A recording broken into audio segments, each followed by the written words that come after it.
experts call toxic masculinity. Research found the underlying cause for could-be masculinity context culture. Toxic masculinity, we've sort of heard this phrase popping up. The phrase has gained a lot of attention recently, especially with the Me Too movement.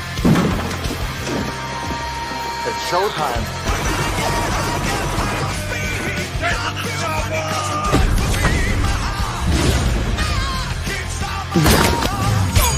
I'm no godless commie. I fought the Star-Spangled Banner. You bring the cavalry? Woman, I am the cavalry. They are my people. I am their sovereign. I love them.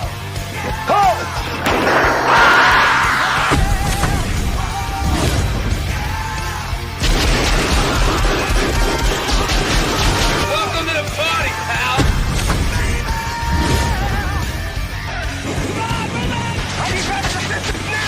Knock.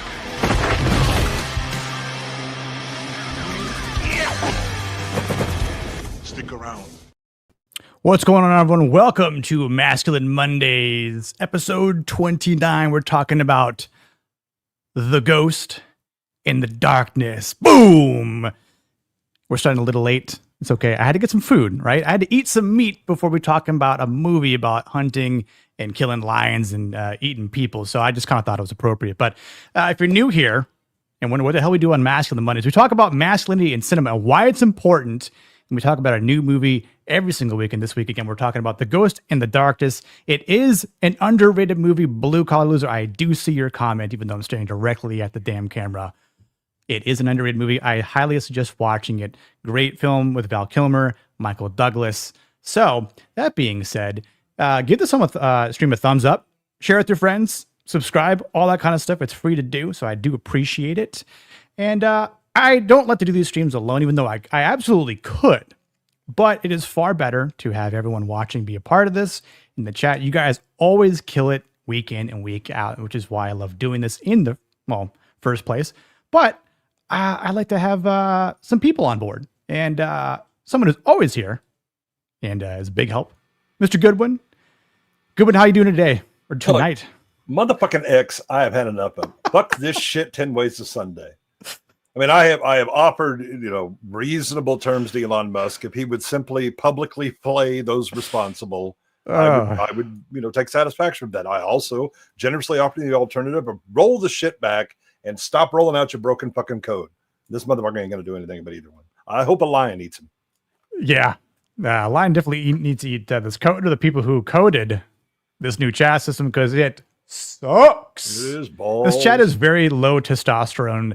It's an anti-masculine chat we got going on here, but it's very much the epitome of I don't often test my code, but when I do it in production. Yeah, we'll just let all the users do our QA. Yeah. It's fine. Don't worry about it. It's like, I don't know, maybe bring in a new firearm that you've never used before, and you try to shoot a lion point blank with it, and click, nothing. Oh, cool. What do you mean firing pin? I need a firing pin? Firing pin? What's that? No, not field tested? You got to be kidding me. Trust me, bro. Yeah, it's all good. I'm a doctor. Mm-hmm. Not a pool man. We got Shield Wall and Miss Cinevere. How are both of you doing tonight? I am okay. I just got off Leon's stream. It was a good time. We were making fun of some dude on Leaflet's channel that came to talk about AI art and why it is bad, and he did poorly. Very, very poorly. Nice. Okay, good. I hope he got roasted. Which I'm He sure he did did. quite a lot. Shield Wall, you're back again from last week. Thank you for being here, my friend. Yeah, hey, how's it going, everybody? Yeah, thanks for having me on again. I course. had a little bit of opening in my schedule, and you invited me, so more than happy to be here talking about this movie and all things masculine, which is pretty. I can't believe you didn't bring Mando with you. I hear she loves lions and movies. And fire, they burned the Serengeti. Yeah, I second that though. Yeah, X needs to unfuck this really fast. Yeah. The other thing about this movie is it reminds me. So I had, before I retired, they asked me 3 things like, "Hey, what are 3 things that you think you should pass on that people should know?" And so my 3 things were: let sleeping dogs lie. Sometimes just don't mess with stuff when you don't need to. You know what I mean? Yeah. These things have a way of taking care of themselves. Sometimes if you have somebody that's a real idiot, they're going to wind up messing up enough to where you don't have to like do all this work to get them out. They'll do it themselves. And my last one was, you don't run through the Serengeti with bacon and underwear on and then wonder why lions are eating your ass. Because people do stupid shit all the time and they're like, oh, why is this happening to me? You know what I mean? So yeah, lions eating your ass is what happens when you do dumb shit. Yeah, absolutely. This is definitely one of those movies where I feel like just goes under the radar unless you're like a big Val Kilmer fan, or unless you just know a lot about movies from the 80s and 90s and whatnot. But it's definitely a movie I haven't watched in a while, but has been great to rewatch again. It's not a long movie. It's like under 2 hours. I think like with minus credits, it's a solid hour 40-ish minutes. But I mean, it feels long. It does. It does have some pacing issues. Yeah. It's not a perfect. Exactly. It sounds like a Helldivers game. It definitely feels a lot longer. Again, I don't know where I would really rate this as a movie by itself, but in terms of the masculinity, definitely possesses a decent amount. But definitely curious to hear what you guys think, of course. So before we get started, just want to say what's up to everyone in the chat again. Leon, thank you so much for the Vital Idol raid, my friend. I don't know if you've seen this movie either. I know I asked you, but definitely recommend seeing it in case you haven't. But I feel like you probably have, since it is in the 90s. So, Waylon, what'd you say here? They know one of the lions had a tooth injury and suspect they started targeting humans because they were easy prey. By the way, the Sava lions were actually maneless. Huh. Yeah, actually, maneless lions have a much higher rate of man-eating than other lions. Wow, I didn't know that. Yeah, Holy crap! They're like that particular group of lions around Savo and in the area are genetically different from other lions. So they. Oh, really? I thought they were all pissed off because they weren't getting any lion chicks. I mean, that will also do it. Yeah. Like, no, we're not getting any lioness. That's it. We're killing. Yeah. We're going to start eating humans. Yeah. Start eating humans. Yeah. That's fine. Yeah. I was doing a little reading about this movie in general. And I apparently before Michael Douglas accepted the role, they were looking at Sean Connery and Sir Anthony Hopkins, which definitely would have been weird. For the different roles, for Remington. Oh, for Remington. Okay. Yeah, but I could see like Sean Connery going, oh, "Yes, I am the devil." When he points the gun to Abdullah's head in his intro scene. I believe they were targeting Tom Cruise to play Colonel Patterson, which I don't know if I could see a younger Tom Cruise be in this role. He's yelling at the lions. Did you order the code red? I'm definitely glad that it was Val Kilmer. And then I was reading about Val Kilmer and what he was actually going through in real life while filming this. Man was going through a shitstorm, but people actually died on set. What? In this movie? It was a rough shoot. It was really bad. So just as a note, the director Stephen Hopkins said that we had snake bites, scorpion bites, tick bite fever. People were getting struck by lightning. There were floods, torrential rain, and lightning storms. Hippos were chasing people through the water. Cars were getting swept into the water. There were several deaths with the crew members, including 2 drownings.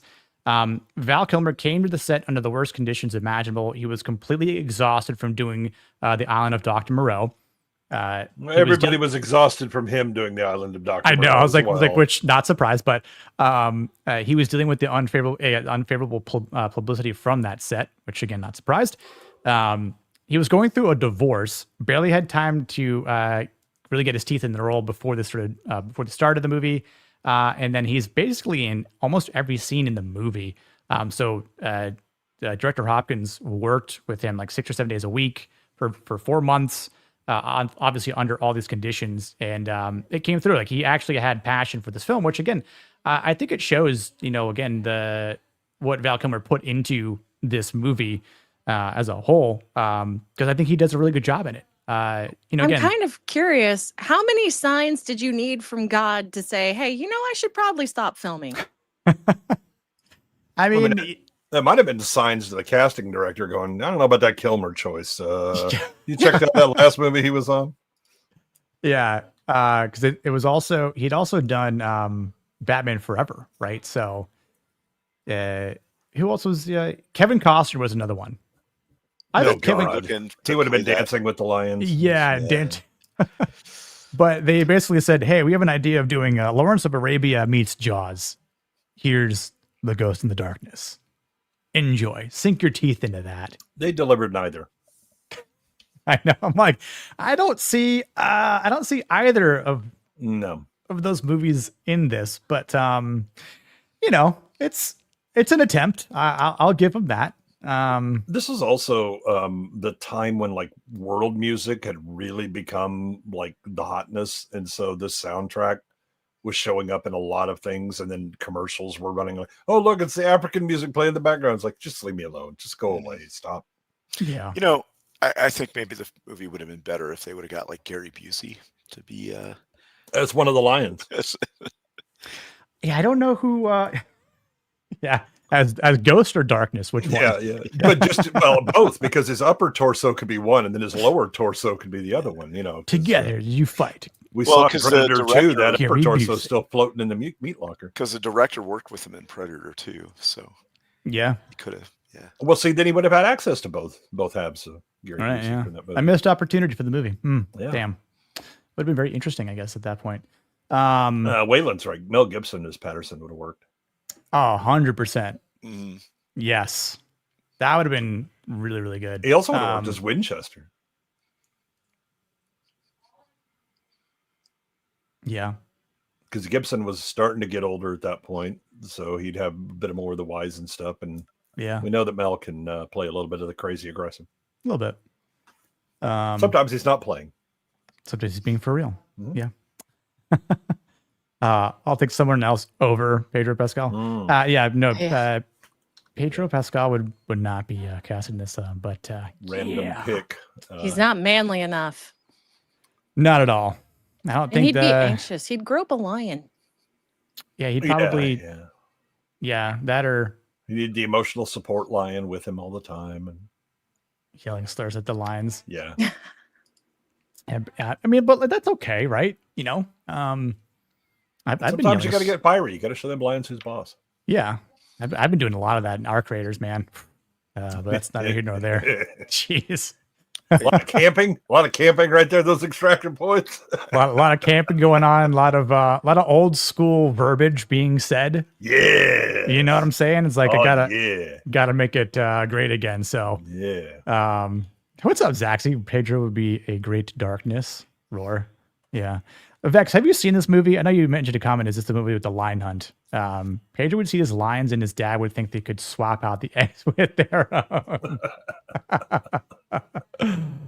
Oh man. Rick says, "Hey guys, what's up, Rick? How you doing, man? Good to see you here, buddy. Just saw this movie the first time today. Enjoyed it, dude. I am glad to hear that. That's awesome. I am really glad you actually enjoyed this. So,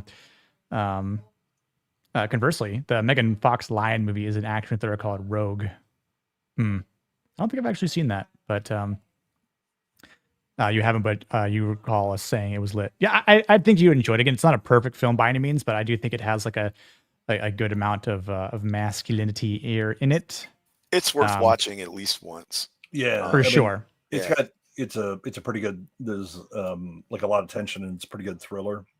But yeah, it does drag a bit. It has some problems.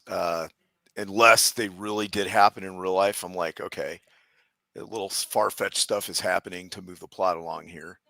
Yeah. I think at one point, Waylon, like after the first couple attacks, they were like 30 plus dead. But by the time they're on the final hunt part, Patterson asks Remington, like, how many lions or how many people do you think they've killed?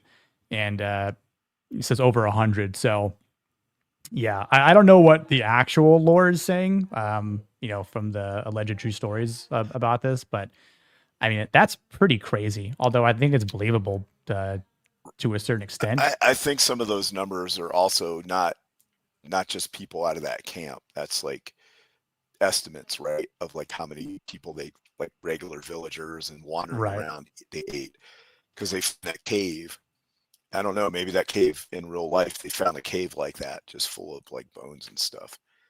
Right. So exactly, Bootzilla. Yeah, I know there's been a few incidents of this, and there was a guy that used to work.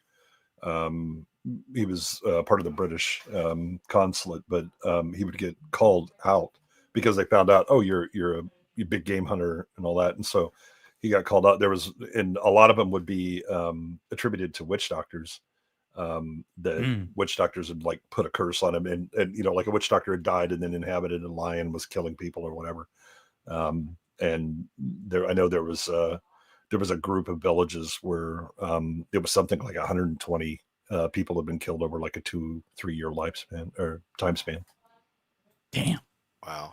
Are they sure it wasn't like a 13th Warrior kind of scenario, or was like dudes wearing leopards? I mean, well, no, it was. I think it was like a pride of 7 or 8. Oh, right. Okay. Lions, yeah, that makes sense. Yeah, at that point, if you have a whole pride, then which you know what, who would really enjoy this movie? Probably. I didn't even think about it. Our friend who likes Tarzan and the Lion King, AJ. Oh, AJ. Yeah. I don't know if it's actually he probably hasn't seen this movie though. So would it be too white for him? Well, he'd be the darkness. I mean, it's got lions in it, and isn't Lion King his favorite movie? Well, I just don't want him to feel a certain way, about that thing that happens called slavery. But all the people in this movie are getting paid. Right. Yeah. The Masani tribe, they actually got like Masani warriors which were paid actors. All right. So no, but I mean, in the real thing, it looked like they were all getting paid. All the workers were. Yeah, that's why for they had sure, the ability to leave. That's what exactly. they were like. That's why they were all oh, we dying out here? Bye, peace. Yeah. Like this pay ain't worth enough, basically. So, but yeah. Yeah, he did most of his work in India, though. I think Corbett. Yeah. Yeah, with the tigers over there. Tigers. I see. Before we really get into it, I know we had a couple of super chats from Miss Piranha Pout. How you doing, Pouty? Under the weather, but saying hi. Well, for starters, it's good to see you, Pouty. I hope you do feel well. If you're kind of listening to this stream, I hope it brings you some sort of remedy. And make sure you hydrate. Maybe drink a hot toddy. Always a fan of those. And if you're feeling under the weather, Cindy can attest. That's been my recommendation. So I absolutely can agree to that. And I hate alcohol. True, she does. But sometimes they'll just do the trick. So, but yes, my dear, do feel well. Copious amounts of lemon. Yes, copious amounts of lemon. Our short king, or one of our short kings here, Mr. Rossi with a super sticker, which I can only imagine is an erect rose, or Vex isn't on the channel. Sock, yeah. Could be socks. But maybe, Cindy's on the channel, so it could also be socks. So perhaps, but appreciate the super sticker, Rossi. I'll see you tomorrow night, of course. And this is one of my favorite movies, also from Rossi, for $2. That's awesome to hear. I did not know this was one of your favorite movies outside of Star Wars, of course. But glad to hear that. It's good to know that you've got some good taste, and you're not like a normie out there, a millennial normie, as we make fun of. I mean, he does like Dave Filoni, so let's well, go too we far with his. We can't all be perfect, So, and there that's are why he has a staph infection. Blame Dave Filoni for Rossi's staph infection. Yeah. Ugh. I will say the one downfall of tonight is that I do not have any clips because I was insanely busy. However, I can play clips from other masculine movies. And that being said, I think this might apply to it because once they killed one lion, they realized they can kill other lions. Bleeds. We can kill it. So, right. by killing one line and seeing, oh, this line does bleed because we shot it in the head with one shot, then we know the other lions can also be shot and killed. So, unfortunately, what they don't have when they're trying to essentially run from their life in these camps here is a chopper. Because I mean, getting a chopper, they do have a train, but it's not quite a chopper. Get to the chopper! Oh, get to the train! It just isn't quite. That's Winchester's buddy. That's right there. That's anyway. So getting into this movie here, and one of the things that we started to do here on this new formatting is talking about our masculine traits. So it's sort of like a legend, a little character sheet, if you will, where we'll be looking at every character and what sort of traits do they possess, and maybe what the scenes themselves possess as well. Again, this isn't concrete by any means. Again, this is just sort of my opinion on them, which is why we have a panel to obviously ingest their thoughts and their opinions on this as well, which is, again, is what makes this so special. So we can always resort back to this at any point in time if need be. And then, of course, something else that is vitally important. Again, if you want to watch a little bit more about why masculinity in cinema is important, I'll talk about 3 things in that video: affirmation, inspiration, and aspiration. It is vital for masculine characters to possess one, if not all 3 of these. And again, it sort of like kind of gauges the levels. Red meaning they don't possess it at all. Yellow means they're kind of there, almost there, but not quite.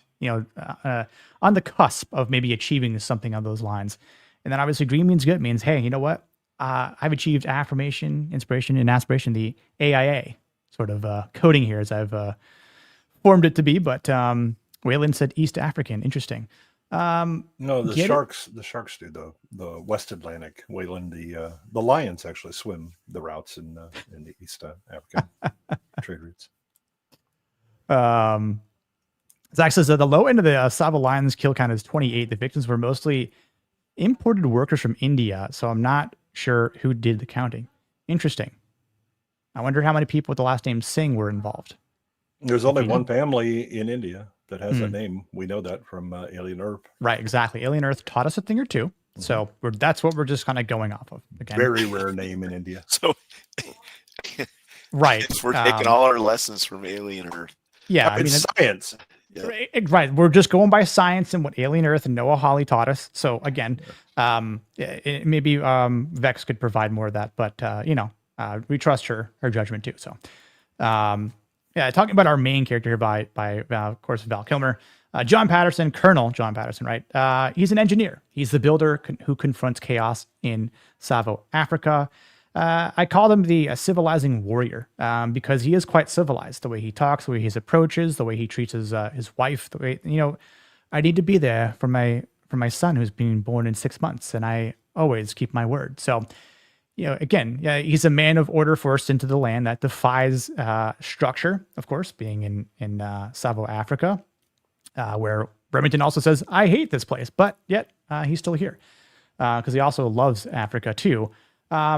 But you could see his transformation, being from an engineer to being a protector, and proving that masculinity is not merely just the ability to build things like a bridge, but to defend what one builds under fire, or under the chaos, under the destruction, under some sort of evil force, demonic, if you will, right? As these lines are told for the mythological story. I think, again, these traits that he possesses are based on courage, discipline, sacrifice, the brotherhood. He does have a moral compass. Obviously, he does have strength and resolve. Again, not so much macho strength, but he does have the strength from resolutions. He has restraint. He has integrity. Obviously, he's a family man and wants to be part of a community.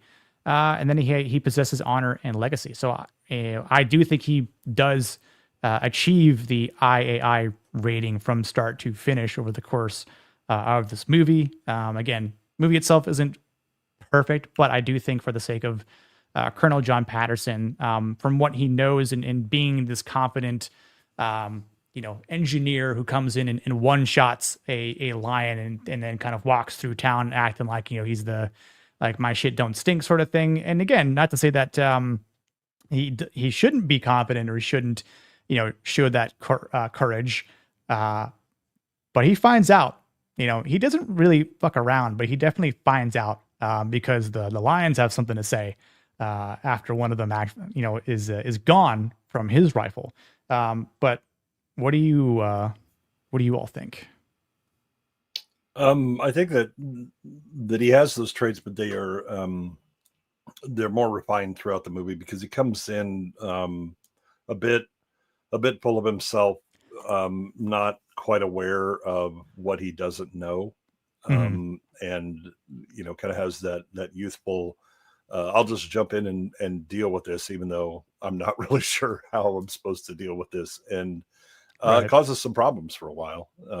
But he does have the sense to have, to take advice from a mentor and learn from that. But also, he realizes the severity of the situation and that, okay, the half measures and the little things we've tried. It's time to get roguish. Let's let it out. And that's when he succeeds. Yeah. It is really interesting to see how he almost loses control of the people of the community, right? When Abdullah sort of just kind of is like, hey man, look, I'm all for peace, but also at the same time, like, this can't continue here. If I go, then you go. So make your decision. What are you going to do here?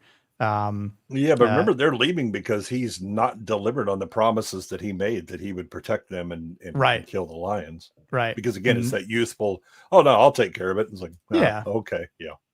Yeah. He's like, sir, you killed one lion, not the lion. Mm-hmm. Yeah. So, and that's why, I think he obviously gets a second chance. But it's time to hire someone who is more experienced, and everyone's heard of Remington. So yeah, it's like, hey, okay. Not to say that he can't do the job, because he obviously does in the end, but still, at what cost, right? Like, how many lives were taken because of that youthful nature, as you pointed out, Goodwin. So, I don't know if you have anything else to add about Mr. Patterson, Cindy, or Shieldwall. Yeah, he's far too beautiful. Especially in this shot, I was like, I want to show him nice and pretty, because obviously for the rest of the movie, he ain't. I mean, like, well, in a matter of cleanliness and posture, right? Like, look at the way I'm sitting here in my nice. I feel like he's a white Niat. That works. I can see that. I think Niat actually does dress like that most of the time. Yeah, we're just fooled, right? Like, we just don't know, but this is how Niat actually dresses. Oh, I know Niat has an ascot. He has an ascot. Yeah. Mainly ascot, but he probably he's rocking it, but it's an ascot. Yeah.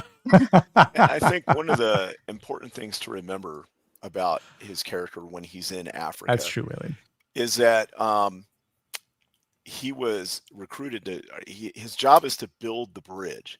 It's not to fight lions and do all this other stuff. He's in charge and he's responsible, and he has all these people to manage, but that's also part of Abdullah's role. And I can't think of his name, the other guy that's with him, the African guy. The one that the plot. Plot the lions. Yeah. Right. It's their jobs. He has subordinates to handle some of this stuff. It's his ultimate responsibility. But I don't think calling Remington in is any kind of failure on his part, because it really isn't his job to hunt lions. It's his job to build the bridge and to utilize all the resources to make that happen. If there's lions, you got to call a specialist in if you can't handle it yourself.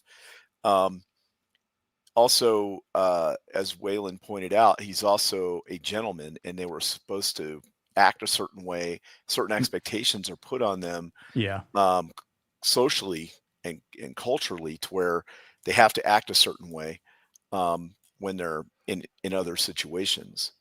But I think that he does his best with the situation that he has, because he's got a lot of hats to wear when he's down there. and his boss, that guy that's very demanding and it's like, hey, if you mess up one time, you're not going to like me kind of guy. Right. You're going to hate me. Yeah. Honestly, in order to build a railroad through something like that, that's the kind of guy you're going to need in charge to make that stuff happen. They're not very popular, but they get the job done. So yeah, I think that he what happens is that he's trained, right? He knows a lot about Africa, but he's never been there. So when he gets to Africa, then it's, he's got to actually put that training and knowledge into action. And sometimes that's not always an easy thing to do. Also, I think his affirmation, inspiration, and aspiration, he starts strongly with those, but he's kind of pushed into those situations where those attributes come out, where he's forced to use them to, actually do things with them. And I think he does a pretty good job overall. But because Remington showed up, I don't think is a dig on him. Like he's not capable. It's just a more experienced person specialized for the job, which makes sense. That's what a smart person does is they, you try to do everything you can to fix your car, but if it's really broke, you got to take it to a shop that has all the equipment, the lifts and all that stuff, Yep. So Yeah, it's nothing wrong with that. Have the wisdom. If you think that asking a question makes you look stupid, try not asking it and see how it works out for exactly. He does everything that he can, utilizes all the tools at availability. He even requests for soldiers, but that guy's like, oh, well, we can't have soldiers here. It'll make us look bad, which I think is a failing on his part because the whole thing just gets shut down because lions are eating everybody. Mm-hmm. So Yeah. I imagine like I guess modern ways, you're just like, okay, you guys can't catch these two lions and stop them from like penetrating the perimeter and eating people. But, they didn't have floodlights and all that kind of stuff back then. So yeah, why don't you just put out a minefield and no, that's not gonna work. Yeah. It was 1898, right? Yeah. Well, I mean, they don't even have like barbed wire that they can put out, or I know. concertina or anything like that. It's like, okay, we'll take thorn bushes, and that actually goes to the point about the lions being maneless. That's one of the reasons that they could pass through those barriers that they were setting up. Yeah, personally, the amount of time that it was going on and they were in that same location, like if they were moving all the time, like with the track or whatever, but he was just there for the bridge, I would have sprung for a solid palisade. Doesn't have to be that high, just solid, cut some trees, make some logs and make them solid. There's no branches and thorn bushes or anything you got to screw around with. You make an actual wall with a gate. You close it at night. Good to go. I think the cutting trees was the first problem because I don't know if you noticed, but there ain't a lot of damn trees around where they're at. And so they didn't have, and the amount of lumber you'd need to put around a decent palisade around an area that large is not insubstantial. They'd be like, I mean, that's like more wood than we're using for the bridge. What are you doing? Right. Yeah, I did have that same sort of thought. Like they could have done something different than the thorn bushes, but like, yeah, they are really good at climbing things as we do see from trees to poles to, I mean, yeah. Not sure how high they would have had to have built the wall. I mean, would it have given them time to potentially shoot it? But there again, if they're climbing that's only if they had a person who was patrolling the wall constantly. They were not going to be able to tell if something like jumped on the wall, outside. They're only going to be able to notice it once it starts to climb over. So like they were put in a very impossible situation. Yeah. Well, and it'd be like, oh, I'm gonna build a wall, and this tiger in 2 fucking leaps is gonna be over it, and now it's inside me, and that's not such a good thing. The same problem with lions. They might have to do 3 leaps instead. That's too bad. They're still getting in with you. The idea of like using the brush that they have, the thorn brush, is that's what Africans used to keep lions out from cattle areas that they kept them. The thing is, these aren't the normal. Well, I didn't have a problem with them doing that, but if they keep getting in and eating people, then obviously, I just think they're resource limited in what they can do, and so that's kind of the frustration. So it was like, okay, well then we're gonna have to actively hunt them instead of being on defense. We're gonna have to go on offense. Yeah.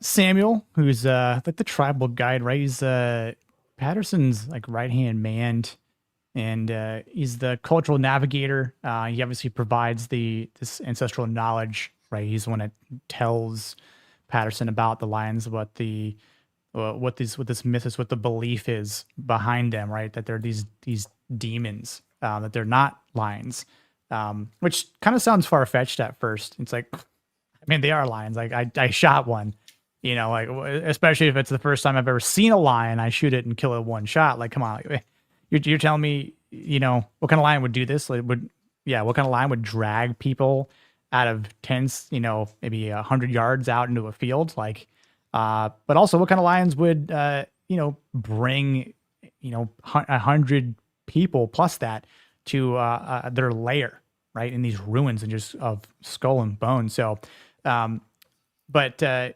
he is a brave soul. He is, he has wisdom. He obviously offers this masculine model of understanding. Although he does have a fear of lions, which he states at one point, and it's like, well, why does he bring you on? Why does Remington always tell him to be to join the fight, to be there? Because he has a fear of them, but it's also to confront his fear. So I think it's kind of one of those things too for your example, Shield Wall, where it's not like he's choosing to confront his fear by himself. He's like sort of being, just nudged to be like, come on, it's okay. Like, I'm here, but at least you're not the one that's leading the way, right? Even when I think it was like the daytime attack where I can't think of his name off the top of my head. He gets slashed as the lion jumps from the roof and just like tears his neck off, at the train station. So it's, Patterson tells both Samuel and, oh God, what's his name? I'm going to, it starts with an A. Angus, Starling. So he tells Starling to, stay back, and Patterson's the one who takes the lead, and they kind of just stay behind him. Right. So it'd be different if Samuel was the one also kind of going up front, maybe with Patterson, but he kind of obviously guards the rear, which is fine. It's not saying he's not going to fire the gun or not be supportive in that matter. But so I do think he, obviously does, provide some good masculine traits here overall. He's very honorable for the people, the land, and respective. I don't think he fully achieves aspiration, but is able to fulfill the other two. Great character, really like them. I think it's a good balance between Samuel and Patterson. I think they work well off each other. And same thing where Remington comes into the picture in his scene, and they kind of just like, yo, what's up, bro? Hug it out. And Patterson says, I didn't know you knew him. It's like, you never asked, bud. You did not ask. You did not ask. But yeah, he's he lives till the end, so not everyone does, but at least Samuel and Patterson, make it through. I don't know why he kind of reminded me of I can't think of his name, but the guy from Gladiator, what I'm talking about, who was like Russell Crowe's ally. Yeah, Digimon. Jamon. Yeah, Peepers mentioned Jamon that. Amonso. Yeah. That's his role reminded me of this, but obviously this came first before Gladiator, so who knows if Ridley Scott copied out this movie or not? But that's neither here nor there. I feel like this guy is full of the big brain moves.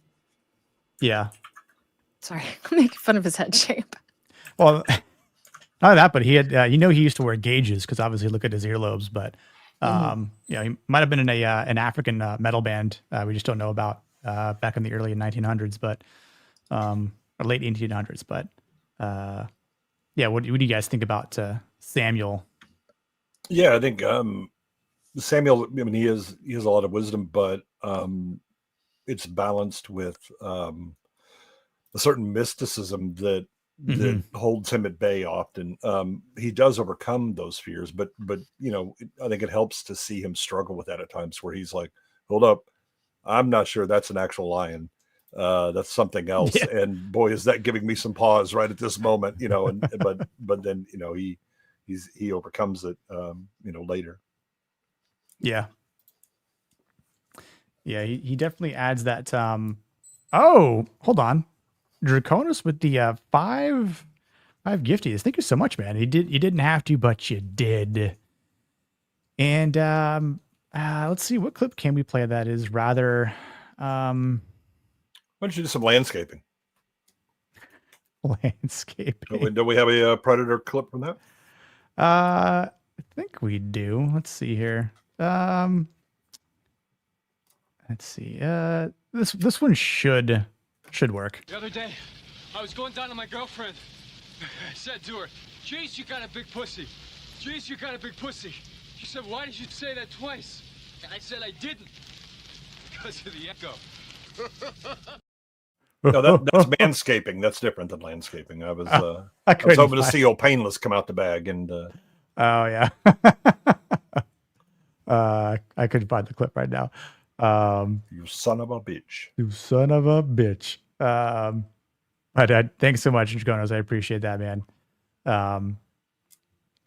Yeah, I was gonna say for maybe my last thoughts about Samuel for now is that he definitely again, like you said, he provides that mysticism, kind of like when he gives the claws to, which is in the scene we'll probably get to here momentarily, the claws of the first lion that he killed, and it's like, oh, this will remind me of Africa. And he's like, this should remind you of courage, right?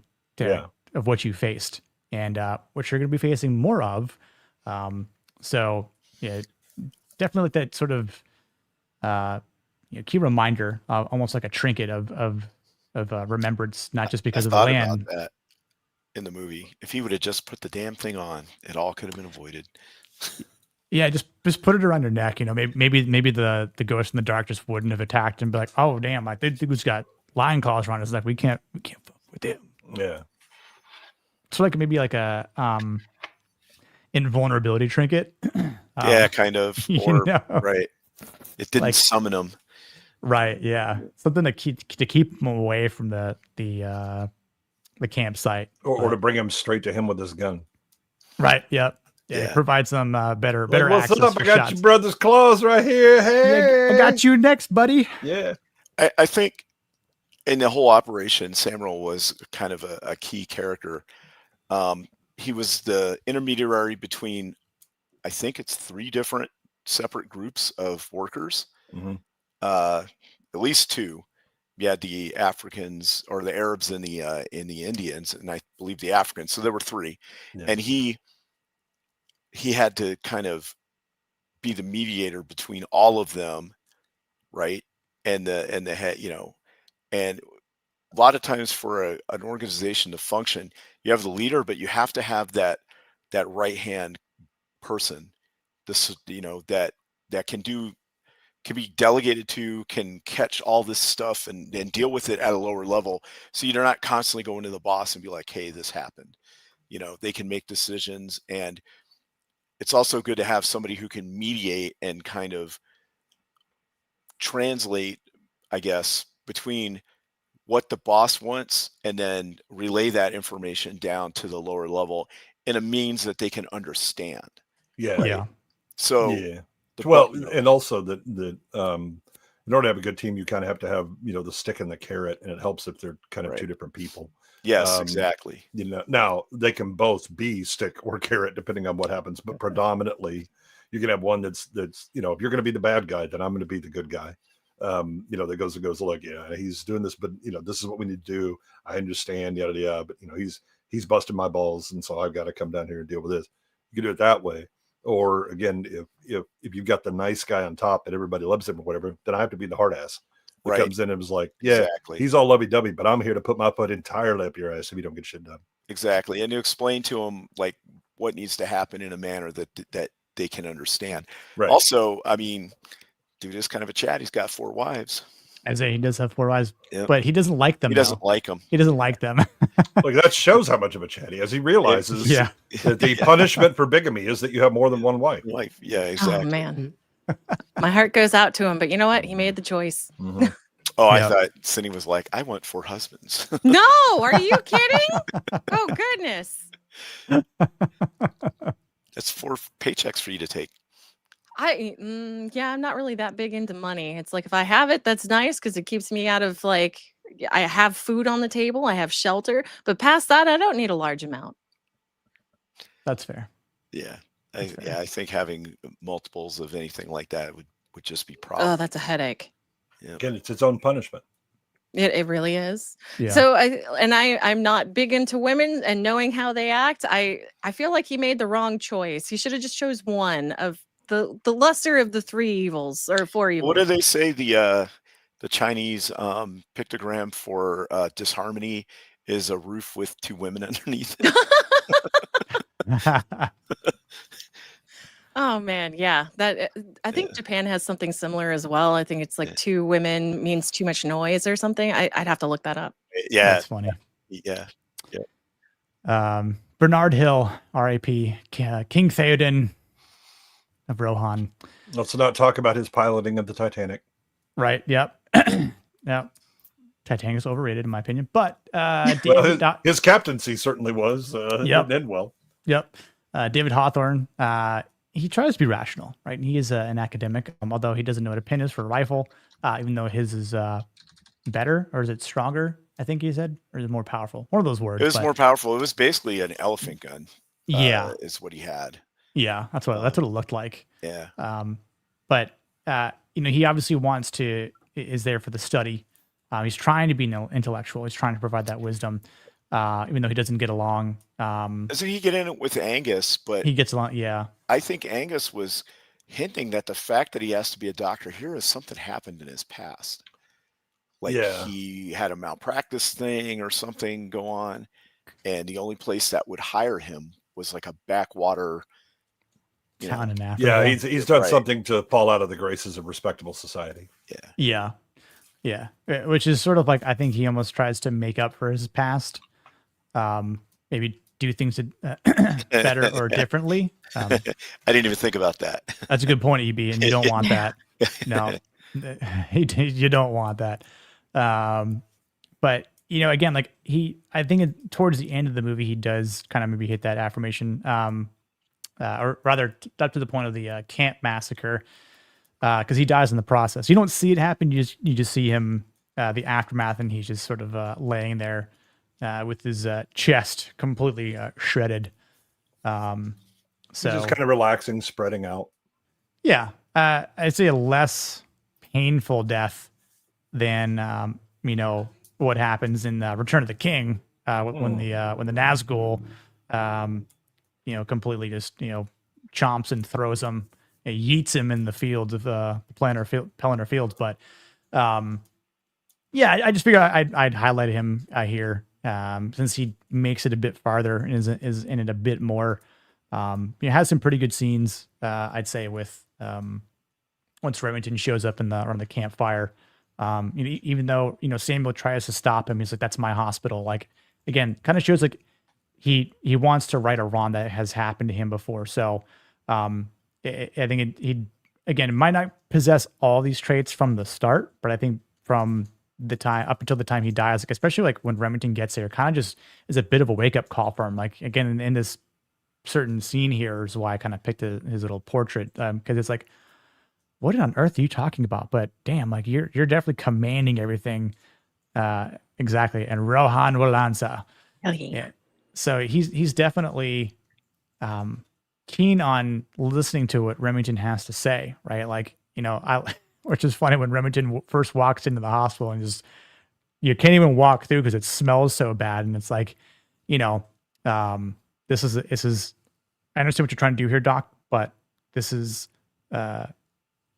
wrong and is a feast for these lines. Set up, just ring the dinner bell. Right, exactly. Yeah, here's your smorgasbord of wounded people, and sick people that these lines have, will not care about eating. So happens either way, which kind of sucks for him, but at the same time, at least he's willing to make that sacrifice, and be a part of the chaos and try to maybe save some people, do what he can. But again, like when there's just two lions that are running rampant and just slaughtering everyone. Like there's not really much you can do, especially like if he doesn't have a gun or if doesn't really know how to use a gun at that point. So, he gets some props in my book, but again, it isn't the most masculine character in the movie. So, yeah, I think the big thing with him is there's an underlying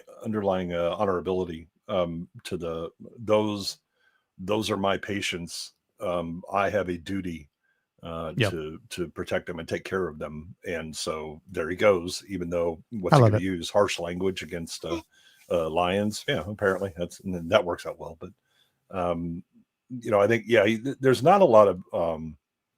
I don't think we really have anybody. Remington's probably the closest to kind of the macho braggadocio kind of character, but even that's kind of a front, especially when he realizes what's going on. So I think we have a lot of characters that are they're masculine in certain ways. They have some weaknesses and fall short at times, but we really don't have anybody that we can point at and go, yeah, we need to get rid of that guy. Yeah.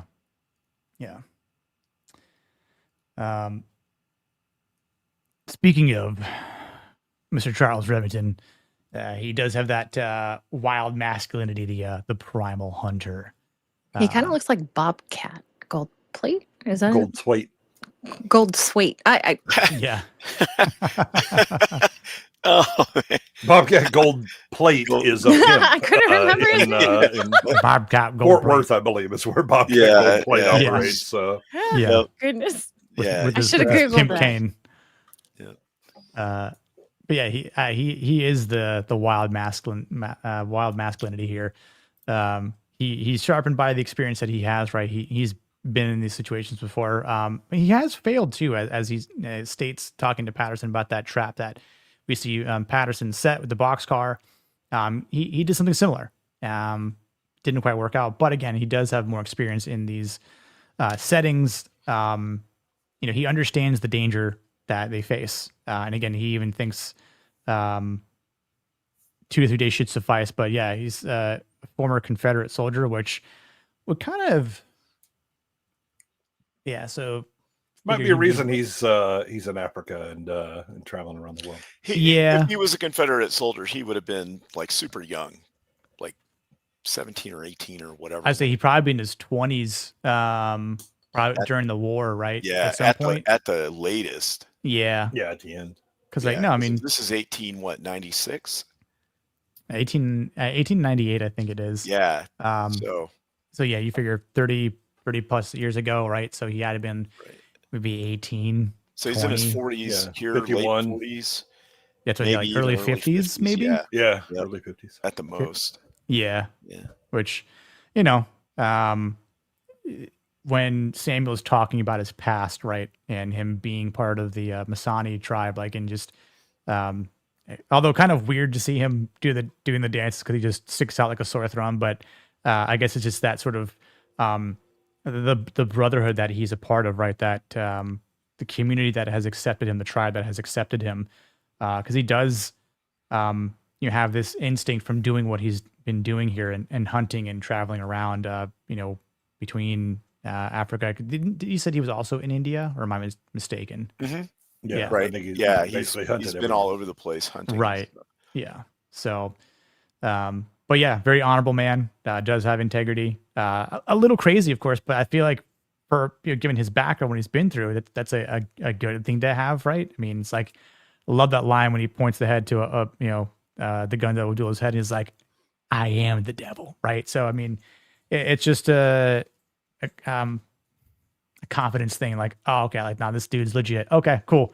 Also, we're all good here, guys. In that scene, he just appears out of nowhere. Yeah. There's like no thing of him walking up. He's just there with the gun, and everyone looks and is like, "Oh crap, where'd this guy come from?" He appeared like a ghost. Yeah. Yeah. Well, I think the other thing is that he's pointing out that you may be afraid of the lion. Trust me, man is far more dangerous, and I'm sitting right here with a gun to your head. Which do you want to take your chances with? He's like, Right. all right, I might go ahead and take the chance with the lion because that guy will actually hunt me down and kill me. Yeah. I stand less of a chance that this guy's after me than the lion. So yeah, the lion is just like playing the odds, but that guy, that's 100%. He's coming at me. Yeah, he's winning the over under. So yeah, I agree, Jamma. But at the same time, like I feel like if that's the case, the idea of so the celebration, right? And I think was it Simless says like why are you laughing, right? Because the way I took it is I understand why they were laughing, but also at the same time, like the job isn't done. Like especially if you're watching it for the first time, like, well, wait, there's still one more line out there, so we shouldn't be super lackadaisical here. We still have to kill the other one.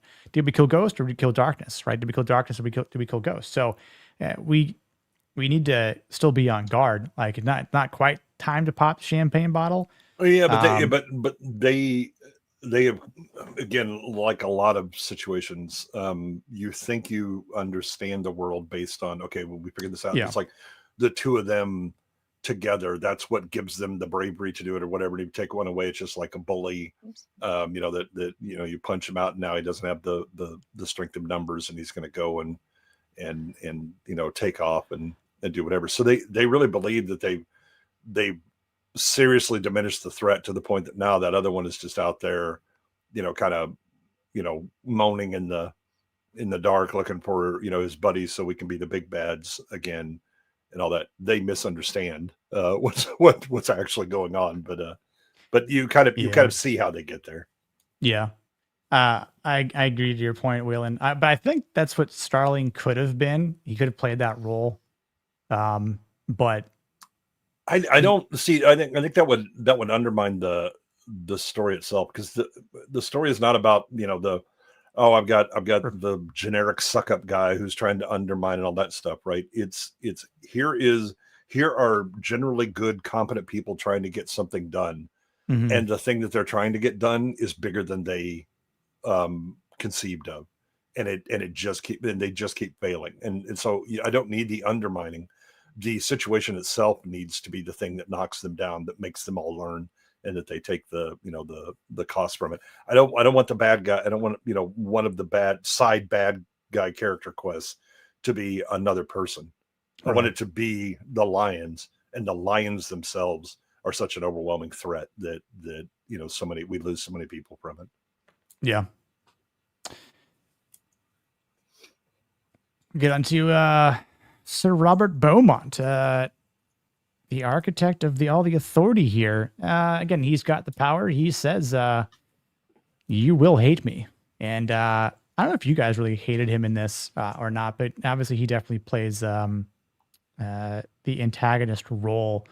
He's not in the movie a lot, but whenever he is in it, like I think Jamma was said, like Tom Wilkinson definitely kills it here in this intro, because you do kind of dislike him at the very least.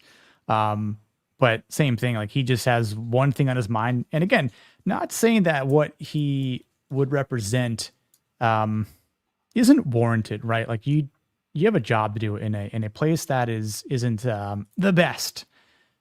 So do you need someone who's nice, easygoing, or do you need someone that is stern and a bit of an asshole to make sure the job gets done? Because hey, we're in a race here with the Germans, and who was the other one? It was the Germans and the French. Was it the French or the Italians? Yeah, that was the French. Africa. Yeah, the Italians were in a different part of Africa. Yeah, can't be losing to the French though, right? So or the Germans. So understandably, like they want to be both, but it's a good scene. I enjoyed, but I think again his character is a bit hollow. In the masculine realm, he does have a bit of integrity, based on what he stays true to, of course.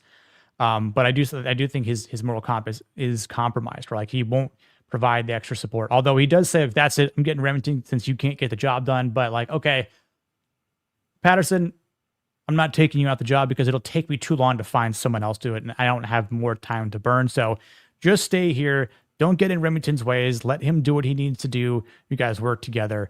and you get the job done for me on both fronts, and then that's fine because I'll still win the race, ahead of the Germans and the French here. So again, he does possess some qualities, but I don't think he achieves, any of affirmation or inspiration or aspiration fully at all. But I don't know what you guys think about Sir Beaumont. I think much like Shield was saying that you need, you've got to have the balance of carrot and stick, and you have to have the person that's like, this is the big picture, thing that needs to get done. We're not out here just to hunt lions, and we have a timetable that we have to deal with, because he is again operating at a higher level of view and organization and understanding of the problem domain, whereas Patterson is dealing with a bridge. Yeah. This guy's dealing with a railroad. Yeah. A bridge is a part of that, but not in any way all of it. And so, and he does, he's like, hey, what do you need? Patterson tells him, he gives it to him initially. That is not enough.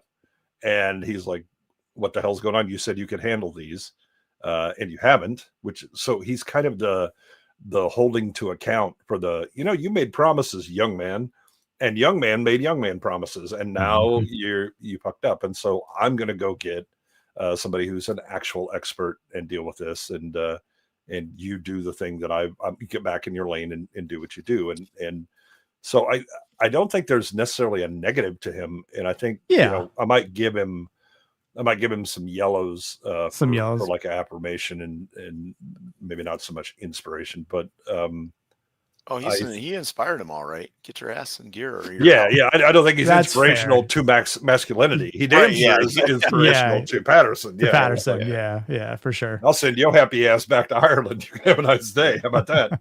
Right. Jeez. I can get behind that. He's not afraid to tell people that they're messing up. He's not afraid to tell them that he thinks that their ideas are dumb, like the whole boxcar thing.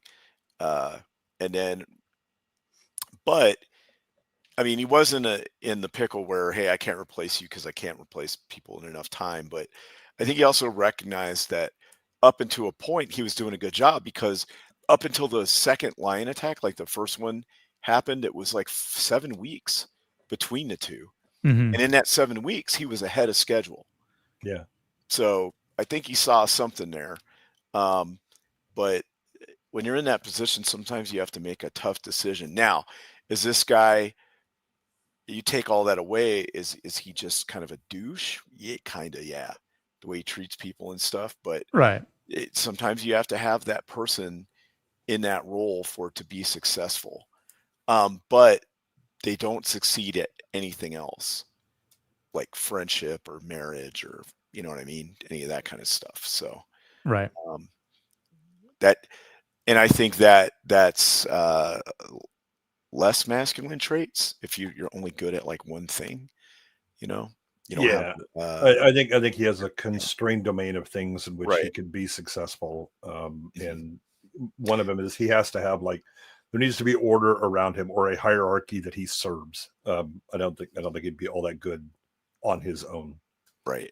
Yeah. What do you think, Cindy, as a woman, like, of these characters we've gone over, especially this guy, like, what do you see in that? I'll be honest, like back in the day, this guy would have looked really good to all the women from like a female perspective, just because of the way he dresses, his position. Like it would have given him a lot of clout to the ladies. So like describing all his scummy behavior, it's just like, it's a pity because women, like I said, would fall for this. So I'm just like, he looks so good, but dang, he's like the least manly guy. Well, I mean, he may be sufficient, it's like okay, I'm not marrying for love, but I am marrying for security. This is actually the guy you'd want to get, because he's not going to scandalize. He's not going to do something, stupid. He's probably not going to be smacking around his wife or anything like that, right? Everything's going to be proper. I don't know. He looks like a wife smacker. I mean, Yeah, he doesn't really he- have the chance. I don't know. I think he'd be He's afraid at his least wife's going to gonna have get this. two Yeah. mistresses minimum. Probably, but they're Mistress, not yeah. going to be attractive. Yeah. Oh goodness. That's a good perspective there. Yeah, he has a couple mistresses, but he's a family man. Yeah, I do like the scene with him in the boxcar with Patterson, because he just goes through with the whole idea with Patterson, the breakdown of what Patterson was trying to do with the setup, and like at the end is like, are you mad? Like, who did I hire here? You know, like, why would you thought it was like, in theory it would have worked, but the guys that I hired, these killers or murderers, were imbeciles. Those guys. Those guys really screwed it up for me. Those guys thought, like, you know, that the lion, a large wild animal, would just sit still like a house cat. But it was literally like, I had a lot of problems. Like, because I have a problem with the scene in real general, life, yeah. or what? Because how do three guys with guns, dude, just stick the muzzle of the gun in its mouth, and pull? It's like right at the bars. If that was the truth, go ahead. Sorry. I'm just saying, how do you, they fired like 12 shots. Did they actually see it? Well, I don't know. I mean, no, it was in the thing beating the bars down.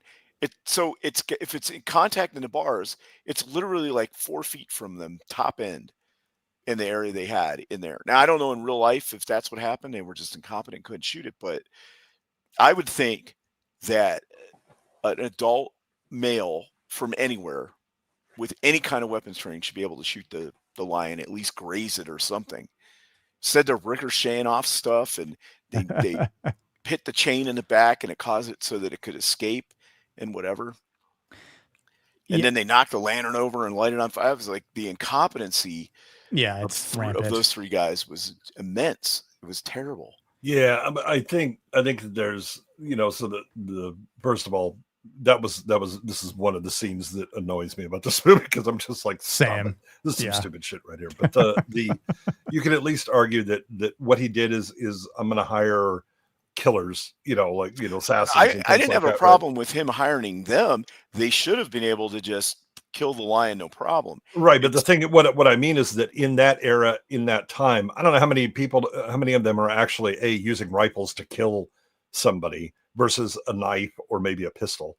But also that a big fucking lion running right at you, and if they are also superstitious about the lions and are busy, and this is not exactly the fast reload, let me just pull on automatic or just fire and it's fine. No, I have to actually work a bolt if it's an actual bolt action, or I have to single load. Yeah, they had to single load them. Well, then they're going to be okay. That one shot is what they're going to get, because they're just going to shit themselves afterwards. Yeah, there's no way this is part of a true life story. So just thinking like this is all super far fetched, and obviously, like you said, Goodwin definitely had a problem with this scene in general. This would be putting my wife in this to try and deal with the lion, because it would come running and she would be, oh my God, and she would drop the gun and like throw her arms up and like try and cower in a corner, and that would be the end of it. Yeah, it's like like you could see it, you could see the line in front of you, but I mean, and the fact that every time they're firing their gun, they're hitting the metal bars. It's like, come on, dude, like just you can see. I mean, I have a screenshot of it. You can see the mouth wide open from the bars. Just go ahead and stick the rifle at that point and just pull the trigger, and it was holding boom. it there. It wasn't like it was jumping around. I'd have to just stick the muzzle in its mouth and pull the trigger. I think again, I don't know if this was the aim for the scene, was that just the sheer fear set in, right? So it's like, boom, all of their masculinity kind of went out the window there, and they were just like coward firing, and then obviously, you know, making mistake after mistake, and then somehow the lion's just like, all right, well, this is boring, I'm out, and just goes back out the same way it came, because one of the bullets does get through and shoots the chain lock that allows the lion to jump out. Yeah, so it's that guy had great aim, right? The one guy that shot at, I thought it was like a ricochet off of the bars or whatever. Maybe it was, yeah. No, when they start shooting, it does ricochet off the bars, and I'm like, it'd be hilarious if they just shot themselves and we called it a day. But That's free food for the lion. There's another scene where he makes that little like saw table thing to hide on instead of a tree. Yeah. And a fucking owl comes up and knocks him off. I was like, come on, dude. How many ways can you fuck this up? I was like, that can't be a real story either. Must have been a big owl at least. Yeah. I was like, what in the world? Are they trying to paint them as incompetent? Yeah. Yes. I was like, yes. It's unbelievable. 100%. Yeah. Well, and again, it's the must lower one side to make the other one higher, which is kind of lazy shit writing. The look, lions are fucking terrifying enough. And the fact is that if you are in a rail car with a grown male lion who is deciding he's going to roar at you, you're going to shit your pants because it is about as loud as a jet engine. I mean, they are ludicrously loud. There's a reason they can be heard for miles. Yep. Right. And so if that thing is like full throated, letting it go, you're going to have a certain amount of stunned. What the fuck? And oh, by the way, your ears are going to hurt. But that doesn't mean that you suddenly start shooting bars on. I would have to try to shoot the bars. And even then, I'm not sure how real, unless I put the gun right up next to the bar. Right. I mean, that's a pretty slim margin that you're going by when you're trying to shoot between them and you've got, several inches or whatever. Mm-hmm. It's the classic for Hollywood. We must over dramatize things that were more than dramatic enough all on their own. Yeah. Right. The fact that you are losing people to lions sneaking into your camp and taking them is all more than enough to handle things. I don't need to set up the big bad. And then the lions assembled and then turned into Mecha Lion as they joined together. And all right, let's just calm down. Tigatron and Cheetor. Right, yeah, there you go. right. I agree, Willen. It's over dramatization, which just wasn't needed. Again, I think the movie would have been fine without it, right? I'm a soul assassin, though. I want the Ghost in the Darkness spinoff where it's from the perspective of the lions, and we find out that it's really their dad that caused them to do this, and they were actually the runs. Right. Like I think that that elephant gun he got from the doctor misfiring, like that's something that could legitimately happen. Absolutely. Right. Oh, for sure. But just the fact that they couldn't kill it in that train car, and then an owl knocks him off, or whatever that bird was, off of that thing, just randomly. Whoa! Shield wall. I saw a bee accidentally cause America Chavez to send her 2 lesbian moms into another dimension. Just imagine what an owl can do. Wait, was that American Chavez? Yes, it was. Yeah. Was Multiverse it? of Madness. It pissed me off. No, that was. It was. Yes, it was. No, that was America Chavez. Yep. Yeah, and we expect that from Marvel. That was in Barbie. I don't know who the fuck was in Barbie. But I'm telling you that it was America Chavez, the character that the character frightened by a bee. America Ferrera, the actress. No. It was America Chavez. Yeah. Okay. Yeah. Sorry, I tried to put that whole movie out of my head. And that's a good thing to do for sure. I totally feel you on that. Yeah. But yeah, talking about one of our 5 masculine scenes here is again the arrival of Patterson. Again, him coming here with that young gun attitude, being optimistic. It's like, I've got my blueprints. I'm an engineer. I have good discipline. I am promising big things to Sir Beaumont, as we were just mentioning. Thinking that he can just sort of come in there and bend Africa, this part of Africa, to his will. Right? It's okay. I'll get shit done. Nothing's going to stop him from doing so. If anything, everything will, go according to my plan, because this is what I see fit. So I think overall in the aspect of this particular scene here, there is a discipline involved. There is Patterson's integrity, but other characters as well. With Samuel, and you see people that are involved, the workers. Patterson obviously tries to evoke leadership. We do see other leadership from Abdullah as an example. Is this that lion movie that had the tent scene with 2 lions was going into killing a bunch of people? Oops. Yes, it is. Yep. Yes, it is. 2 lions, 1 tent. Very famous video. Yep. not rated R. Two lions, one tent. No, Jay, no. Right, you just see a lot of blood in this one, not some other color. Not some other fluids. Yeah. But yeah, we do get some resolve, and we do get wisdom, acquired wisdom, mainly from Samuel here. So, but so what he's doing is right. Every time you get a new leader in, they're like this guy. I'm gonna change everything, and it's gonna the be white great. man. And then you're the guy that has to tell them, well, we already tried that a couple times. It ain't gonna work here, and here's why. Because each location is different. He was in India, now he's in Africa. It's not the same. There might be jungles and stuff, and people with different color skin, but it's completely different. Animals are different, the whole thing. And now it's good to have that attitude that I'm going to conquer this and we're going to make it happen and this and that. But he has realities that he has to deal with here. And he's got these two guys telling him what's really going on. Right. Now, he does impress him, though, with his knowledge of Africa. He's like, oh, wow. He talks about hippopotamuses and baboons and all this They stuff. fart through their mouth. Through their mouth and all this. And he's like, wow. So how long have you been in Africa? And he looks at his watch. He's like, 24 hours. Yeah. So, but that's what I mean by he was trained. He took the time to read and learn and understand before he got there. So he kind of has some basic knowledge of things, but he doesn't have practical knowledge of things. Which is a huge difference. Yeah, it shows a willingness to research and learn and try and get up to speed on a domain, but he doesn't have the practical experience, and doubly so, like when Shield was saying, when you have somebody new come up and they're like, I'm gonna do this and that, whatever. It's like, hold up, son, this didn't just start and you ain't the first one that's been here. So let's kind of reset that.